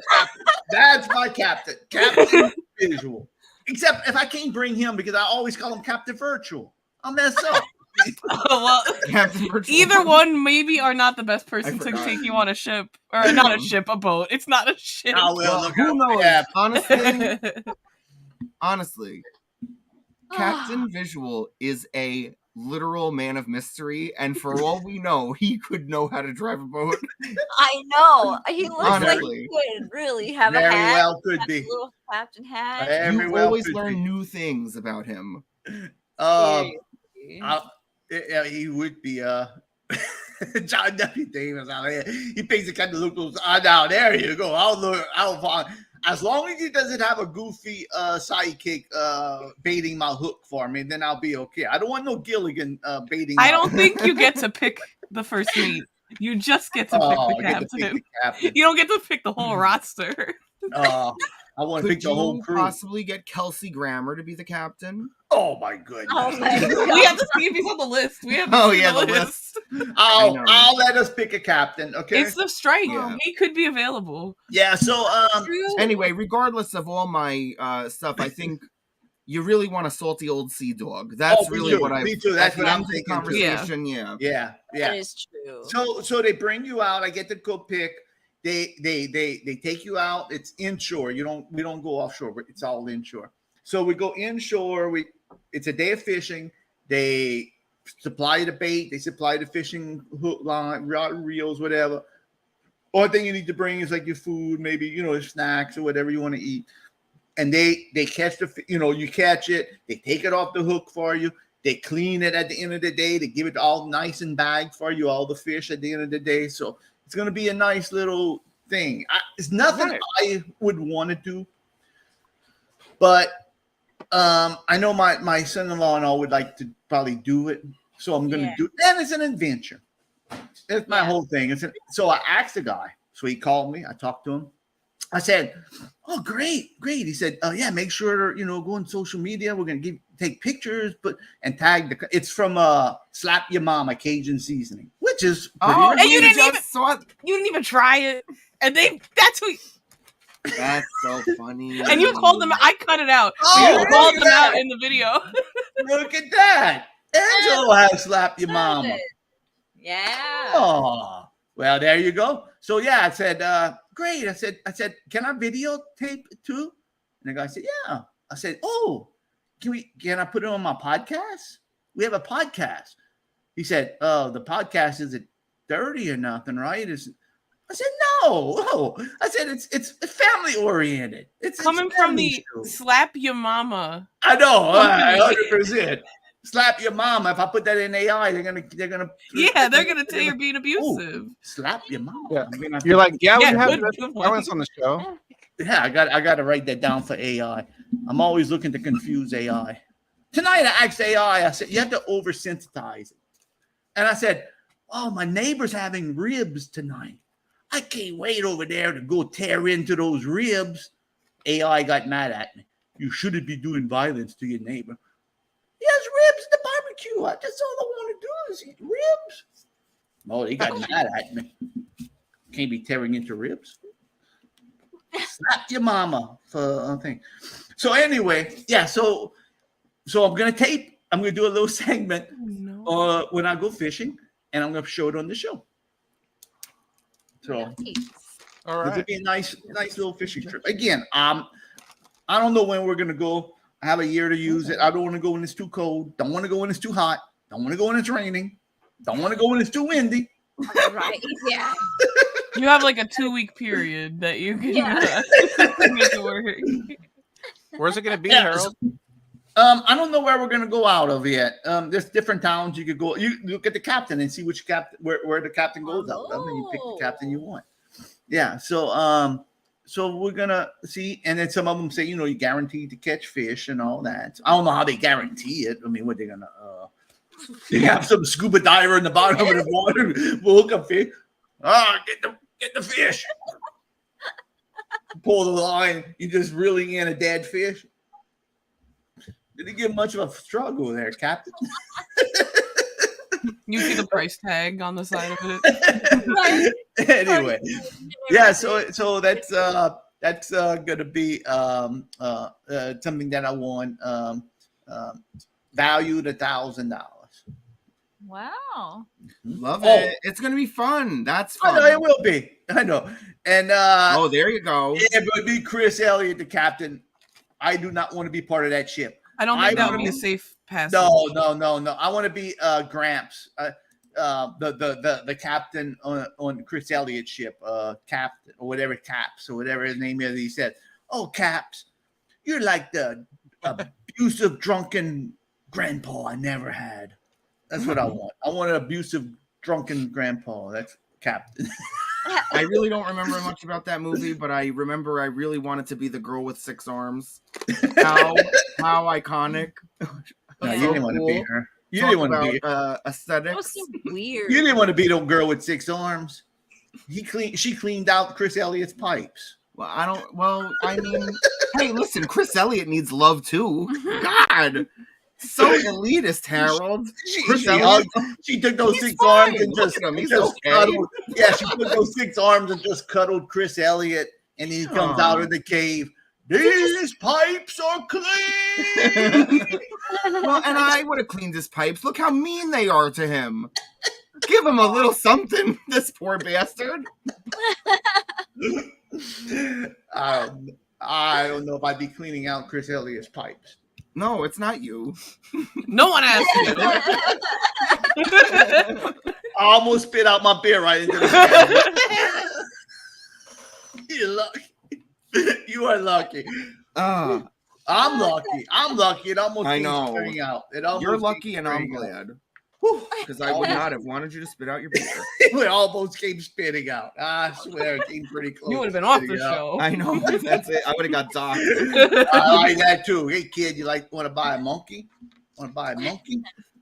I love that. I love that. I went to see Chris Elliott's Cabin Boy like the first. I said, "Oh man!" Every time I go see a movie, I'm like, "Oh, we better get there early, man. They got a lot of people. You know, it'd be packed over there." And whenever I go see a movie like I like, that I've been looking forward to, like I go in the theater, I'm like the only one. Like, oh, yep. Nobody's around. I thought this would be like the biggest box office draw since Back to the Future. There's only one person in here. Me and Mrs. Dufresne, 2 people. And she's like, maybe the late night crowd's gonna come in later. Okay. That's so bad whenever you go see a movie and it's like, man, I can't wait. And you're so excited. That's many a times that happens. Like, oh, I can't wait. And you go in there, it's like you're only one in there. It's like, I don't think this movie's gonna do any box office. No, sometimes that's fun. We were the only ones in like Jackass almost. Right? Yeah, but I like to see. We were the only ones when I was a kid. I was the only ones in me and my family in Muppet Treasure Island, which we just talked about. That's why I'm so nervous about Pirates. We just watched it. Yeah, but I like movies. You know, the movies I like. I want them to succeed. I wanted to see a Cabin Boy Part 2. They ain't gonna be no Cabin Boy. I hear you. Yeah, there can't be a part 2 without that opening crowd. You're right. You're right. But also, Harold, isn't there a little something nice when you're like the only one? Oh, and it's your own private theater. Yeah. Oh, I like it. Yeah, for that part, I like it. But for my hero, Chris Elliott, I feel bad. And it's like your friend's doing bad. Like you're going to see a movie. It's like going. Let's say I go see a band. And I'm like, oh, like Mucky Pup. I love Mucky Pup. I told this story whenever we had Glenn Cummings on. I go see Mucky Pup. I'm the only one in the building. I'm like, oh yeah, so awkward. How can you have fun? You know, because that's different. Yeah, it's different when it's live, but it's still. I get it. I get your comparison. Absolutely. Yeah. It's like whenever we used to do wrestling shows, and then like you'd want to, you know, it's hard to perform for 4 people. You know, but I mean, it's a movie, so they're not performing for you. But like things like that, like when we used to do wrestling and it'd be like a small crowd, it was like. But we did a wrestling taping in Lafayette, and we worked hard on it. I mean, I worked hard on it. We did. I wish I could find it. I would love to see that. Did you do like tapings regularly, or was this like a one-off? This was a one-off. It was for. It was trying to get the Lafayette station. We knew a guy, and he was gonna do. This was like a pilot. Like we were gonna get like a weekly wrestling show out of Lafayette. Now it wasn't on a big channel. It was like one of these off, channels. Or whatever. But still, we would have got a TV deal. And we worked hard. I was the announcer. I even made me a shirt, GC, the letters of the thing. And we worked on scripts and all that. I was interviewing the workers and all that. I had perfect line. That's the time I learned. That's the time I used the line when they had 2 female wrestlers and they were yelling. And I said, I haven't heard this much yelling since my college dorm day. My college days. That was like made people laugh. And the crowd was laughing. But we didn't have that many people. And it was disappointing. I got up and I had to do something with a guy. And he said, me and you go way back, right? I never met the guy before this night, you know. Me and you know, we go way back. Oh yeah, we do go way back. But anyway, so they had this guy, Chris Elliott, Sexy Chris Peters. And he was in the back, and I went to see him, and he was all depressed, and he was kind of sad.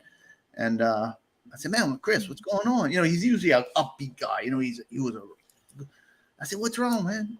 He said, I told all my family and friends and all people that know me that came see, and there's really no crowd out there. You know, I feel bad. I feel horrible. You know, I feel like I'm down, like I'm wasting my time. You know, doing all this. So I tried, talk him up. You know, man, you just go out there like Kurt did. You just go out there and do whatever if you enjoy doing it, just go out there and enjoy doing it. Don't put, if you're entertaining 5 people or you're entertaining 500 people, do your best. Just go out there. Just do your best. People are going to appreciate it. No matter if it's 5 or it's 500, people are going to appreciate it. And look, we're taping this for the TV. We might get a TV deal, do your best. Of course, we never got the TV deal. And well, that's a good motivator. Other than a crowd, hey, listen, we might get a TV deal out of this. Yeah. But my whole thing was always do your best. Yeah. And that's what I tell all of us. And that's what we do no matter what. Whether 5 people are watching or we're doing it for 5,000 people, you do your best and you do the best you can. And as long as you as long as you make yourself happy and you did good and you're proud of yourself and what you did, then that's what's important. It's not how many people, because the best music in the world is never heard by millions of people. We know that. The best music in the world is listened by a few people that get it. Yeah. So just like the people who watch the show.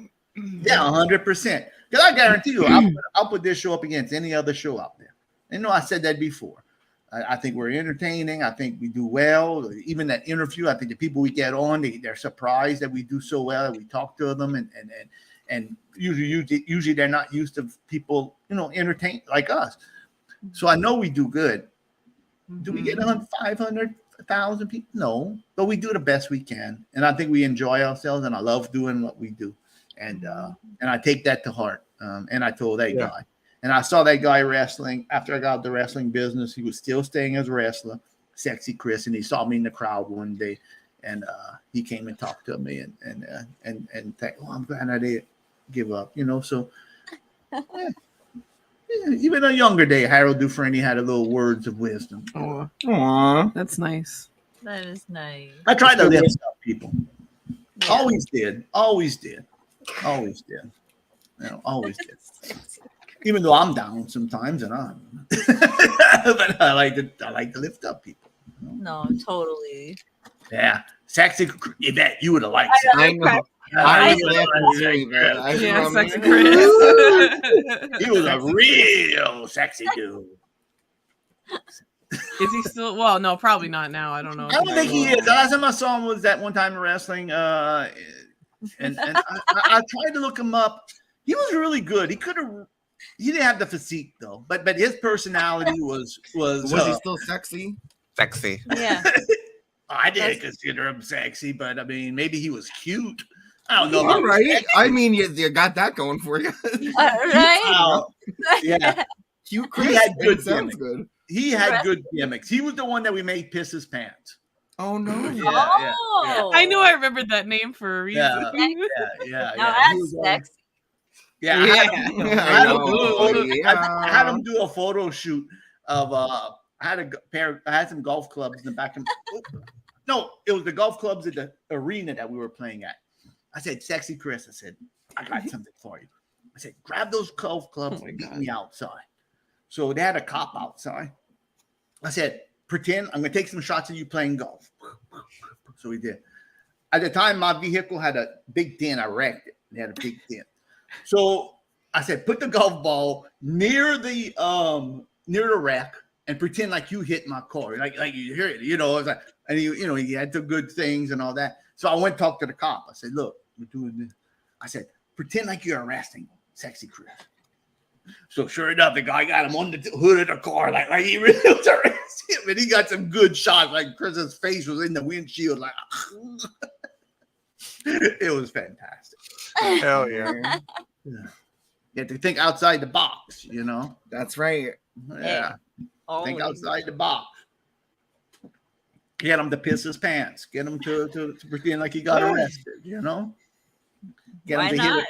Yeah, get him to lose in a boxing match against my daughter. I mean, we had all kind of fun stuff, you know? Butts and seats. That's what it's about, baby.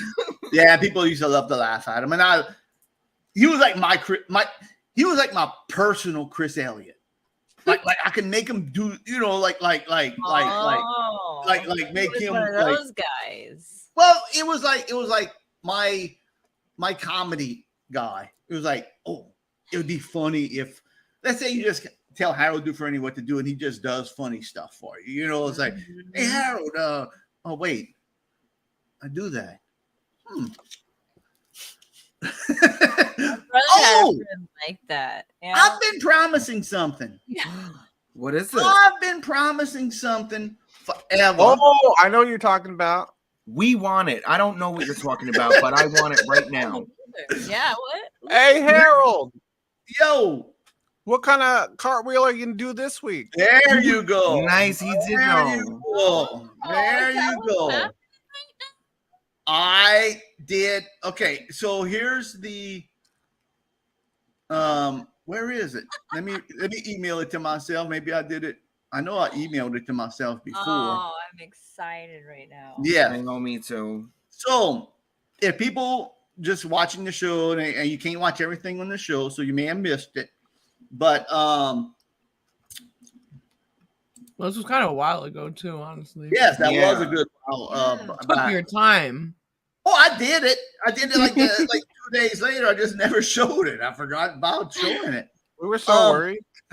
So somebody in the comments, and this I don't remember who said it, but somebody in the comments said, "We want to see Harold do a cartwheel."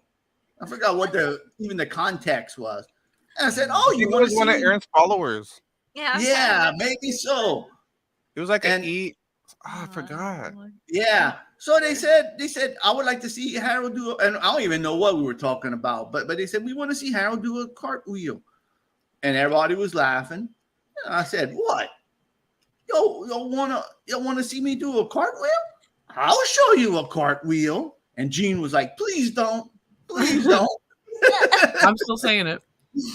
But I guess you survived. Yeah, you survived. Kind of late now. I did it. Yeah, you're fine. And I do have my 2 arms, so I'm okay. So I said, you want to see a cartwheel? I'll practice and I'll do a cartwheel for you. So I did the cartwheel and I recorded. I got Mrs. Dufresne to record it for me. And I'm just waiting for it. I thought I uploaded it. Maybe we won't get to see the cartwheel. More stalling. I know. I was waiting for that same person to say, hey, where's that cartwheel? And I think they did the next day. They said, hey, where's that cartwheel? Where's that cartwheel? Mm-hmm. Steve, I am not mad. I am a man in top shape of his life. That's right. Okay? Diary of a Cartwheel Man. Diarrhea of a cartwheel man. I am a man who gave up red meat. I am a man who's eating healthy. I am a man of many talents, and cartwheel is one of them. If I could find it, if it uploads, man, I could have sworn Oh man, that how convenient. Oh, I know people won't believe me now. now this is going to be an unsolved mystery. Does the No. video even exist, or is I know. there thinking that he did a cartwheel? We're like, oh, it's deleted off my computer now. I can't even find just it. like Kurt Baker's live journal. It's deleted off my computer. That was it. Dang I can't it, believe that. I will never see it. And I feel bad because I never sent him his demos, the Cheap Trick demo. He had to go find it on his own. Sorry, Kurt Baker. Oh, I went way back on this one. I can't. Anyway, it's I emailed it to myself. My email is probably slow, so we'll move on. And when it comes through, we'll watch Cartwheel. Oh, there it is. All right, here we go. Hey. 4948.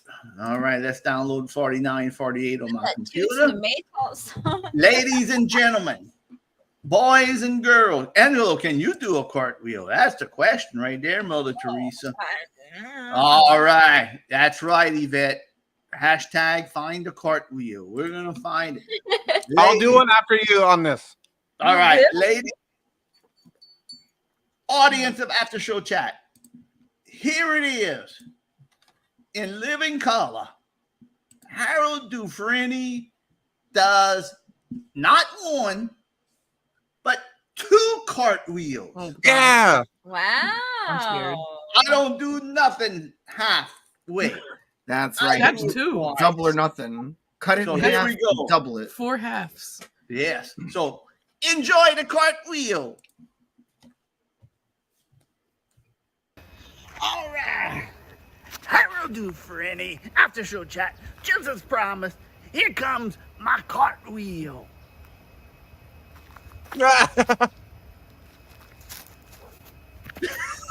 Yeah. I'll do it again.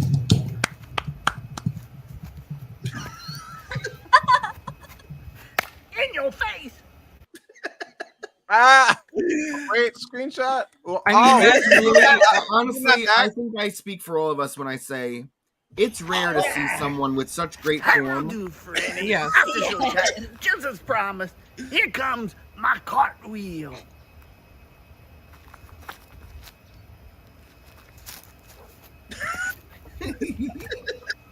I'll do it again.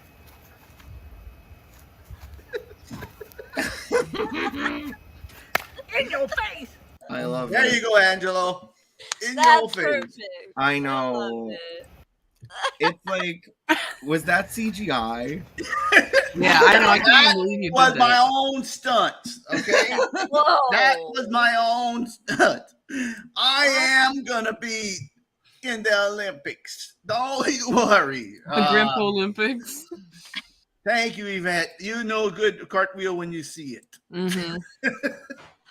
Beautiful. That Whoever that was awesome. that requested that really missed out if they're not watching right now. Yeah. You know? I might never show it again. Yeah, I know. That's that was right. gold. I know. Someone one day is gonna be like, "Oh, where's that cartwheel video?" And we're all gonna be like, "Oh, we saw it." Yeah, you girl." missed it. Sorry. You missed Yeah. the cartwheel. There you go. Watch every show. I tell you what. Yeah, you gotta watch every show. You're gonna miss something. I tell you what.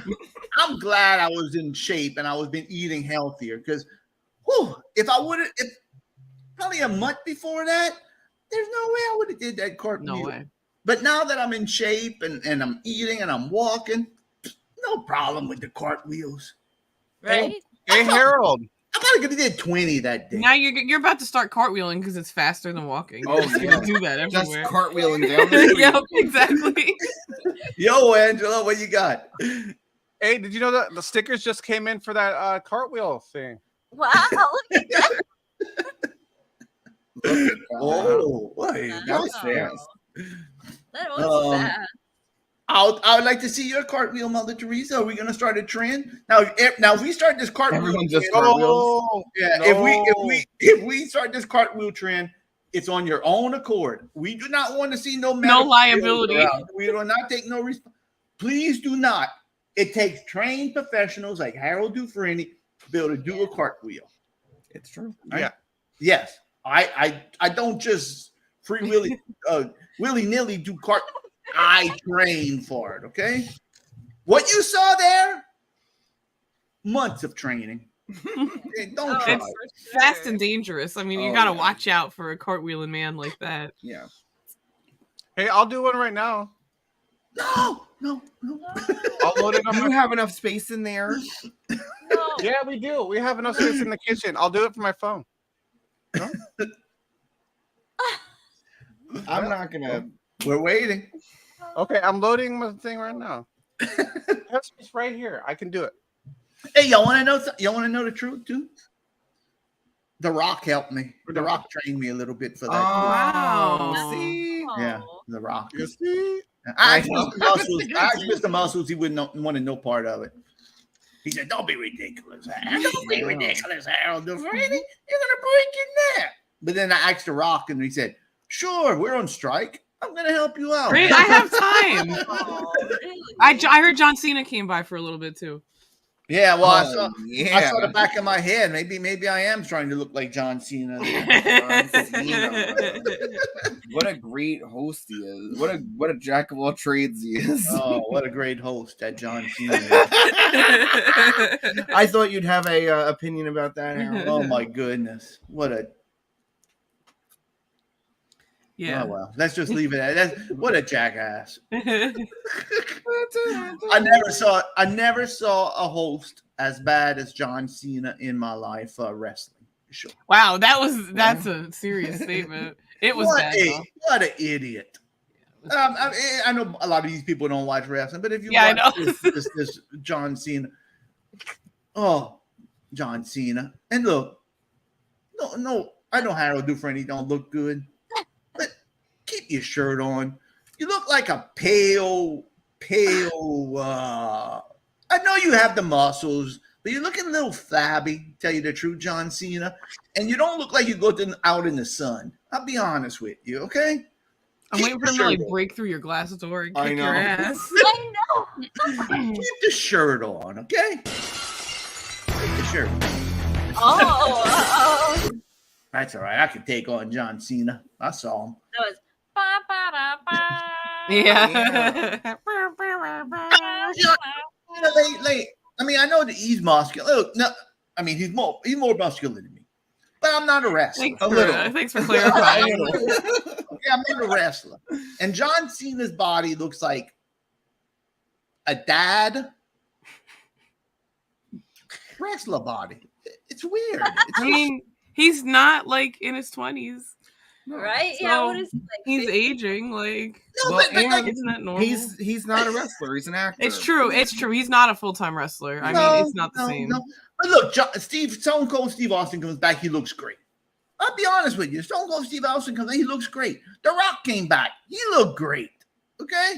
The Rock came back. The Rock Friday night. He looked great. Okay? I know. Well, The Rock just like only looks better. But Like, I know Yeah, he the does. shirt I on. can't wait to see him play live action Maui in the live action Moana movie. Hey. And what was I saying? Oh, about John Cena. Oh yeah, he doesn't look great. Yeah. And somebody says, "Can you see him?" Did y'all see the no, you must have watched Monday night when John Cena was on and he came out with the Miz. No. Miz kicked his butt. It was funny. It was great because nobody could see John Cena. The Miz came out there and he was like, I see. So he was just like, I see, like, and the Miz kicked his butt. Miz got him in a hold and slammed him on the ground like that. Boom. Nobody even could see John Cena. It was like the Miz was wrestling by himself, a fake person. They did it. When was this? Apparently on That was Monday. on Raw. Yeah, they like acknowledged the meme. That's so funny. Yeah. It's just and funny. Miz because we got just mad. watched He that had him together. on the gas and he said, yeah, he got mad at John Cena and he said, "What did you say? What? So you admit that you cost me my match? What? What?" And he wrestled air. It was great. Wow. Miz is the only person I know who could wrestle air and still make it good. Angelo, I'm waiting on. I'm killing time waiting on this cartwheel. I mean, I could do it right here on my phone, but I'll tell you what. no. I tell Might you get what. messy. I tell you what. On the way to your job tomorrow morning, do a few cartwheels in the street, and then you'll be good. We'll show it on Wednesday. Yeah, I think that's the right move. Yeah, it doesn't have to be right now. Yeah. I mean, there might be room, but at the same time, Train a little bit. I'd rather see it on the street. I'd rather see it on the street. No, I'd rather see it on More the street. exciting on Yeah, the it's street. more exciting on the street. And get a big crowd of people. Say, "Hey, everybody, come see over here. I'm going to be doing a cartwheel." Yeah, hear ye, hear ye. Hear ye. And then remember, the key is you got to keep your legs perfectly straight like Harold did. Yes.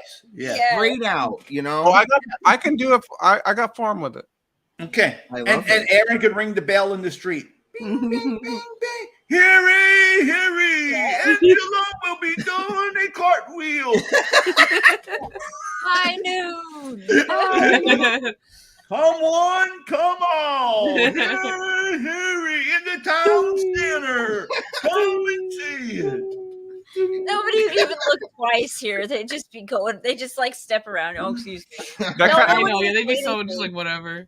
Yeah, they wouldn't even say excuse me. They just step around you. They say, "Look at this fool! Look at this fool!" That reminds me of this guy who used to run around Seattle dressed as a jester, and he would just do cartwheels and stuff, and then skip everywhere. It was hilarious. Yes, there was the jester. What was his name? Angelo? No, I don't know. What was his name? Angelo? Angelo, you really dressed as a jester, didn't you? And you were doing cartwheels all over town. Come on, admit it. There's also that one guy that used to go to shows, remember, that looked like Joey Ramone? Oh man. Like almost exactly like Joey Ramone.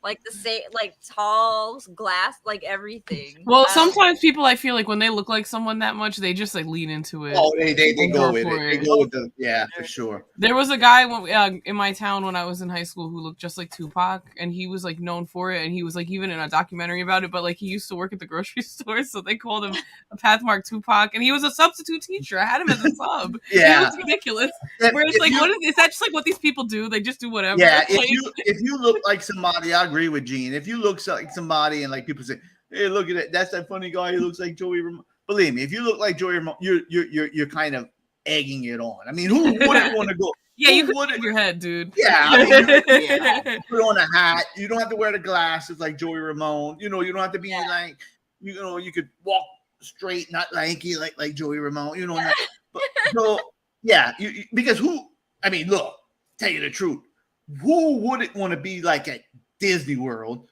and you're walking around and somebody says, "Hey man, that guy looks like Joey Ramone. Hey man, can I take a picture with you? You look like Joey Ramone." Oh, I never heard that before, but yeah, sure. You yeah, right. And, you know, they live like that, you know. People tell me all the time. People tell me all the time. You know, I'm walking around the mall with something. Hey, you look like Steve Perry. Can I take a picture with you? Hey, and I'm like, I want to say something to that. I saw somebody that looked like you over at a store. Does that really look like me? Or yeah, you Steve Perry. Ooh. I don't know. I can see it. I can see it. The hair. That feathered 70s do. Yeah. Hey, that little flip. Hey. That's a compliment, Harold. Yeah. Hey. Kind of you have a like beautiful Sean. head of hair. Yeah. Well, you know, I've been around a long time. You know, since the 70s, you know, Rocking wheels and in the rolling. wheels in the sky keep turning. You know, it's rough, you know. Yeah, whenever people ask me and say, "Man, you look just like Steve Perry," I go like this.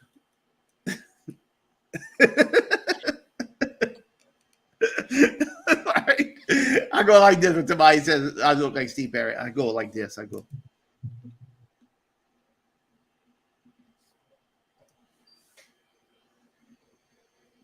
Don't tell nobody. But I'm really Steve Perry.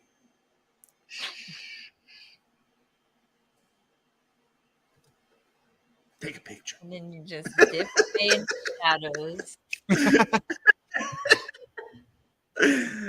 That's what I do. That's so funny. Could you imagine? And you're like, take a picture discreetly if you want. Right. And then they go tell their friends, "Oh my God, I saw Steve Perry. He's like trying to lay low." Hey, you know what else I say? I go like this. What's your favorite Steve Perry song? And they'll usually say, you know, Wheels in the Sky or you know, something like that. Or Don't Stop Believing. I say, "Oh yeah? I didn't get paid much for that. Give me $5. Well, why I have to give you $5? You like the song, right?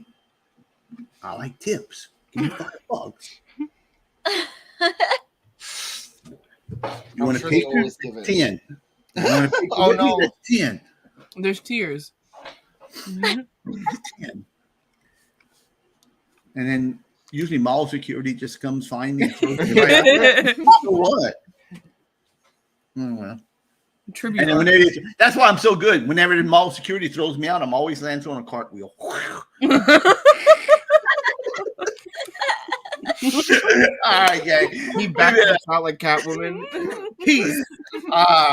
We've been on for too long. All right. We will be back on when Yvette. I appreciate you. Give me $5, Yvette. Give me $5. Yvette, I saw your pictures. Very nice pictures of what show you went to? No, that's Tenacious D, I think, right? Yeah, it looks fun. Yeah, We saw them a few years back. They were so good. I So know. such a Very great good. show. Yeah. That We was great. appreciate you watching tonight, Yvette. Always nice thanks for hanging. you in the Hey, chat. Harold, original guest on the show.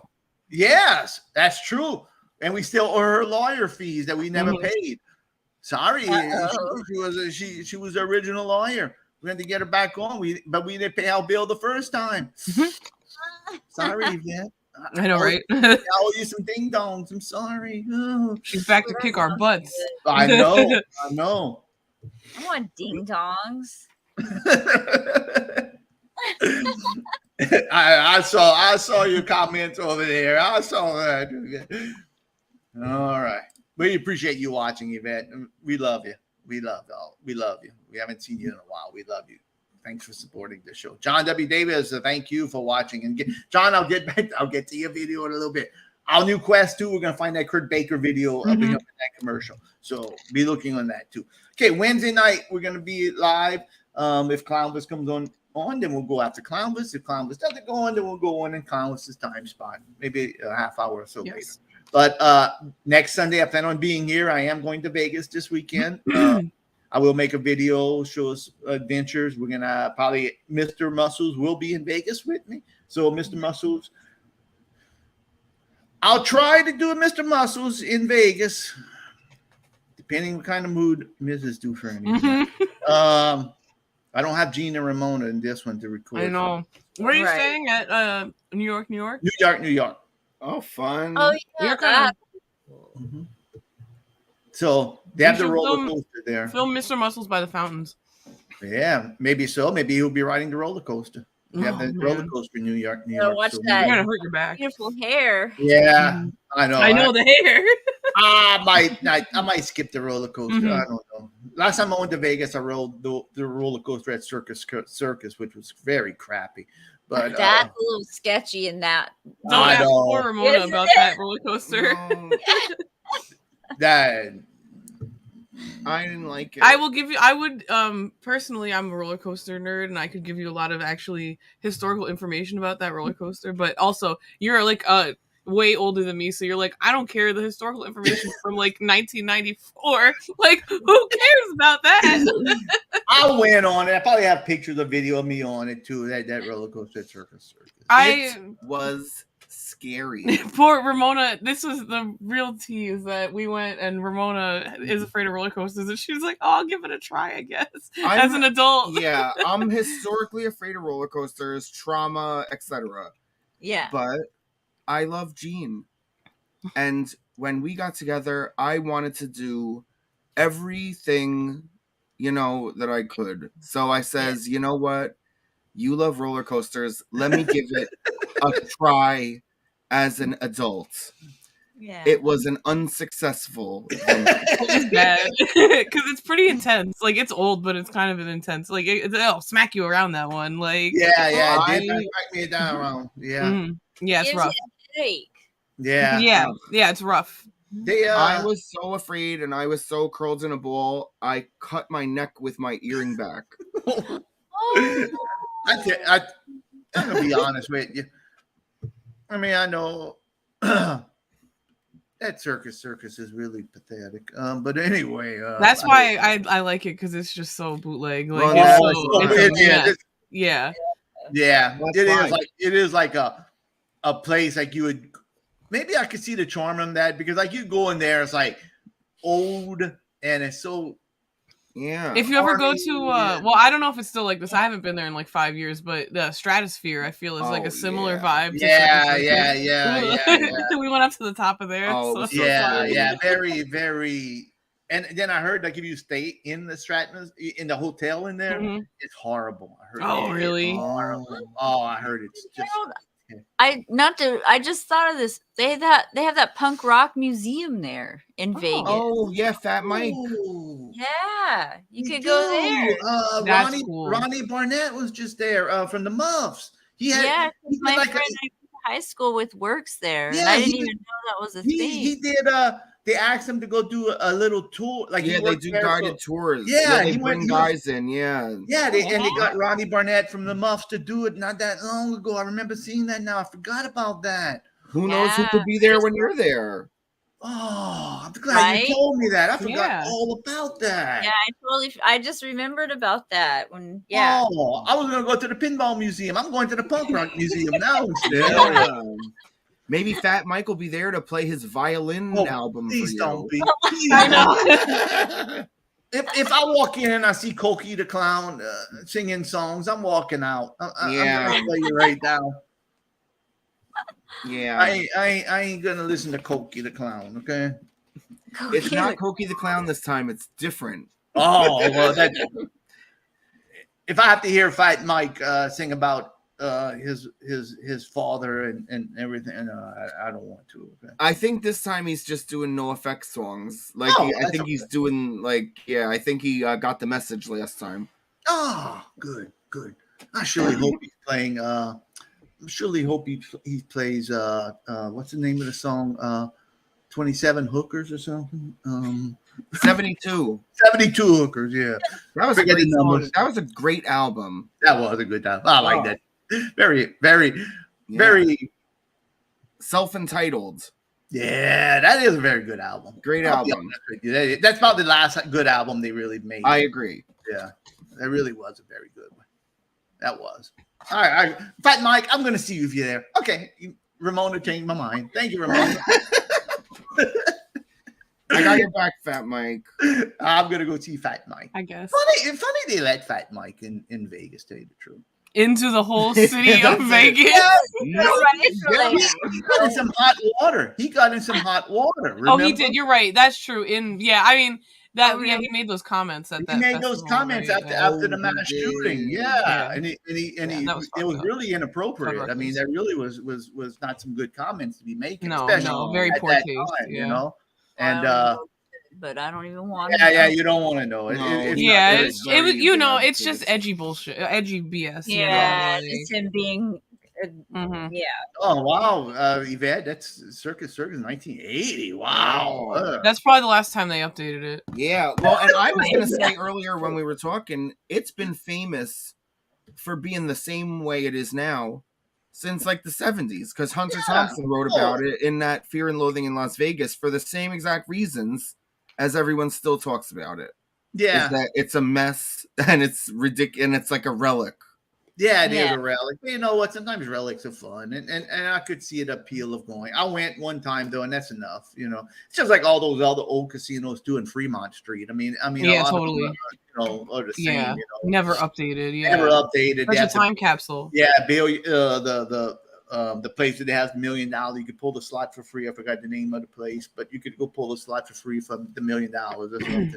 And but the Fremont Street has a cheap table get limit too. They have $5 tables and all that. Yeah, it's definitely that's where we stayed the one time we went, and it was a little more our speed than the expensive strip stuff. Yeah. Oh, 100%. And then that's where on Fremont Street is where I went to eat the buffet, and they had crabs and crawfish on the buffet. I was like, oh, nice. Yeah, and so I had crab, some real crab, and I was banging my knife, because us Cajuns, when we have crabs, we take the claws and we bang our knives and the claw are open. And some guy got annoyed with me, and he went get me a pair of lobster, the peacock, he put it on my table. He said, "Here, use this." Oh, really? You should have turned into Mo and just grabbed his nose with it. I didn't know they had them. Actually, I didn't know they had them, so I was kind of happy because I was. You're like, oh, okay, that's a lot easier. Yeah, you're like a caveman. Us Cajuns, what we do, we don't use the fancy stuff. If we have a crab claw, we take a butter knife and we. That does the same thing. Yeah. Yeah, and the guy got annoyed with me, and he put the thing on the table and said, "Here, use this." I said, "Oh, thank you. I didn't know they had this." Oh, thank you. Then I went back for more crawfish and they were out. And they were good. They were actually good. They were good. Nice. Couldn't believe that. Yeah, that's cool for being in the desert. You know, I It's know. a little icy sometimes. Sand crabs. Yeah, I know, sand crabs. No more crawfish. Now I gotta eat the prime rib. God bless it. The paper thin prime rib. The $3.99 I don't even prime know rib. I don't even know if I had the prime rib. They probably didn't have both crabs and prime rib. Yeah. No, maybe in Vegas though. Yeah, I don't know. Sorry, we need to stop talking about this. I know. Yeah. All right, gang. So Wednesday night we'll be back. Sunday night, next Sunday we plan on being back. Hopefully, if I'm running late, just now if my plane gets, hopefully my plane don't get delayed. I don't have no layovers. I'm flying straight from Vegas nice. to that's the Orleans. So hopefully we're gonna be good. Everybody have a great week. Thank y'all so much for watching. Thank you, Kurt Baker, for coming on. We appreciate you coming on. Thank you, Kurt. Yes. So much fun. Every time I've been getting a guest, they're doing good. So Yeah, having lots of fun. Keep the streak going. Very fun talking to some of these people because it's interesting to listen to their. And I'm kind of disappointed though. After this album, he's gonna lay low for a while. This guy puts up a lot of stuff. I could see that though. You working on it a long time, and it's like I'm excited. I'm sorry. Go ahead. No, go ahead. I was gonna say he said he's gonna do stuff from a different genre, so I'll be curious. Awesome, yeah, because I really think is. that like me and Ramona might relate to his other tastes. More too. He is very talented, and if he does do stuff like dance music or disco or whatever he does, funk or whatever he wants to do, it's gonna be good because he kind of touches that on some of the songs you can listen to, and you can tell that. And I don't blame him as a musician or a video guy or whatever. Who doesn't want to expand? You don't want to do the same thing over and over. You want to expand. That's why you see different things from Harold Dufresne. Not only do you see Mr. Mustard, sometimes you might see a Flex, or you might see different things. So it's good. All right, gang. Good night. Good night.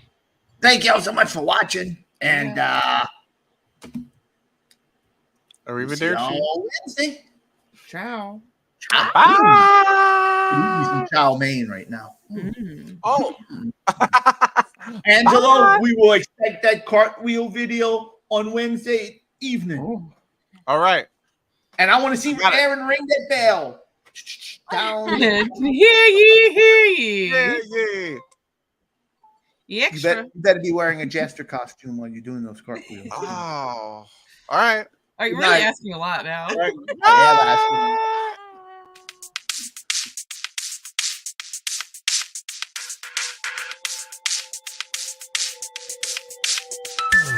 It's going to be that time of the night when we gather to chat all night. Come and join us and see what we got. Having fun and doing it, cool shots. Watch a video live, blah, blah, blah. Well, join us and then no care shall be forgot.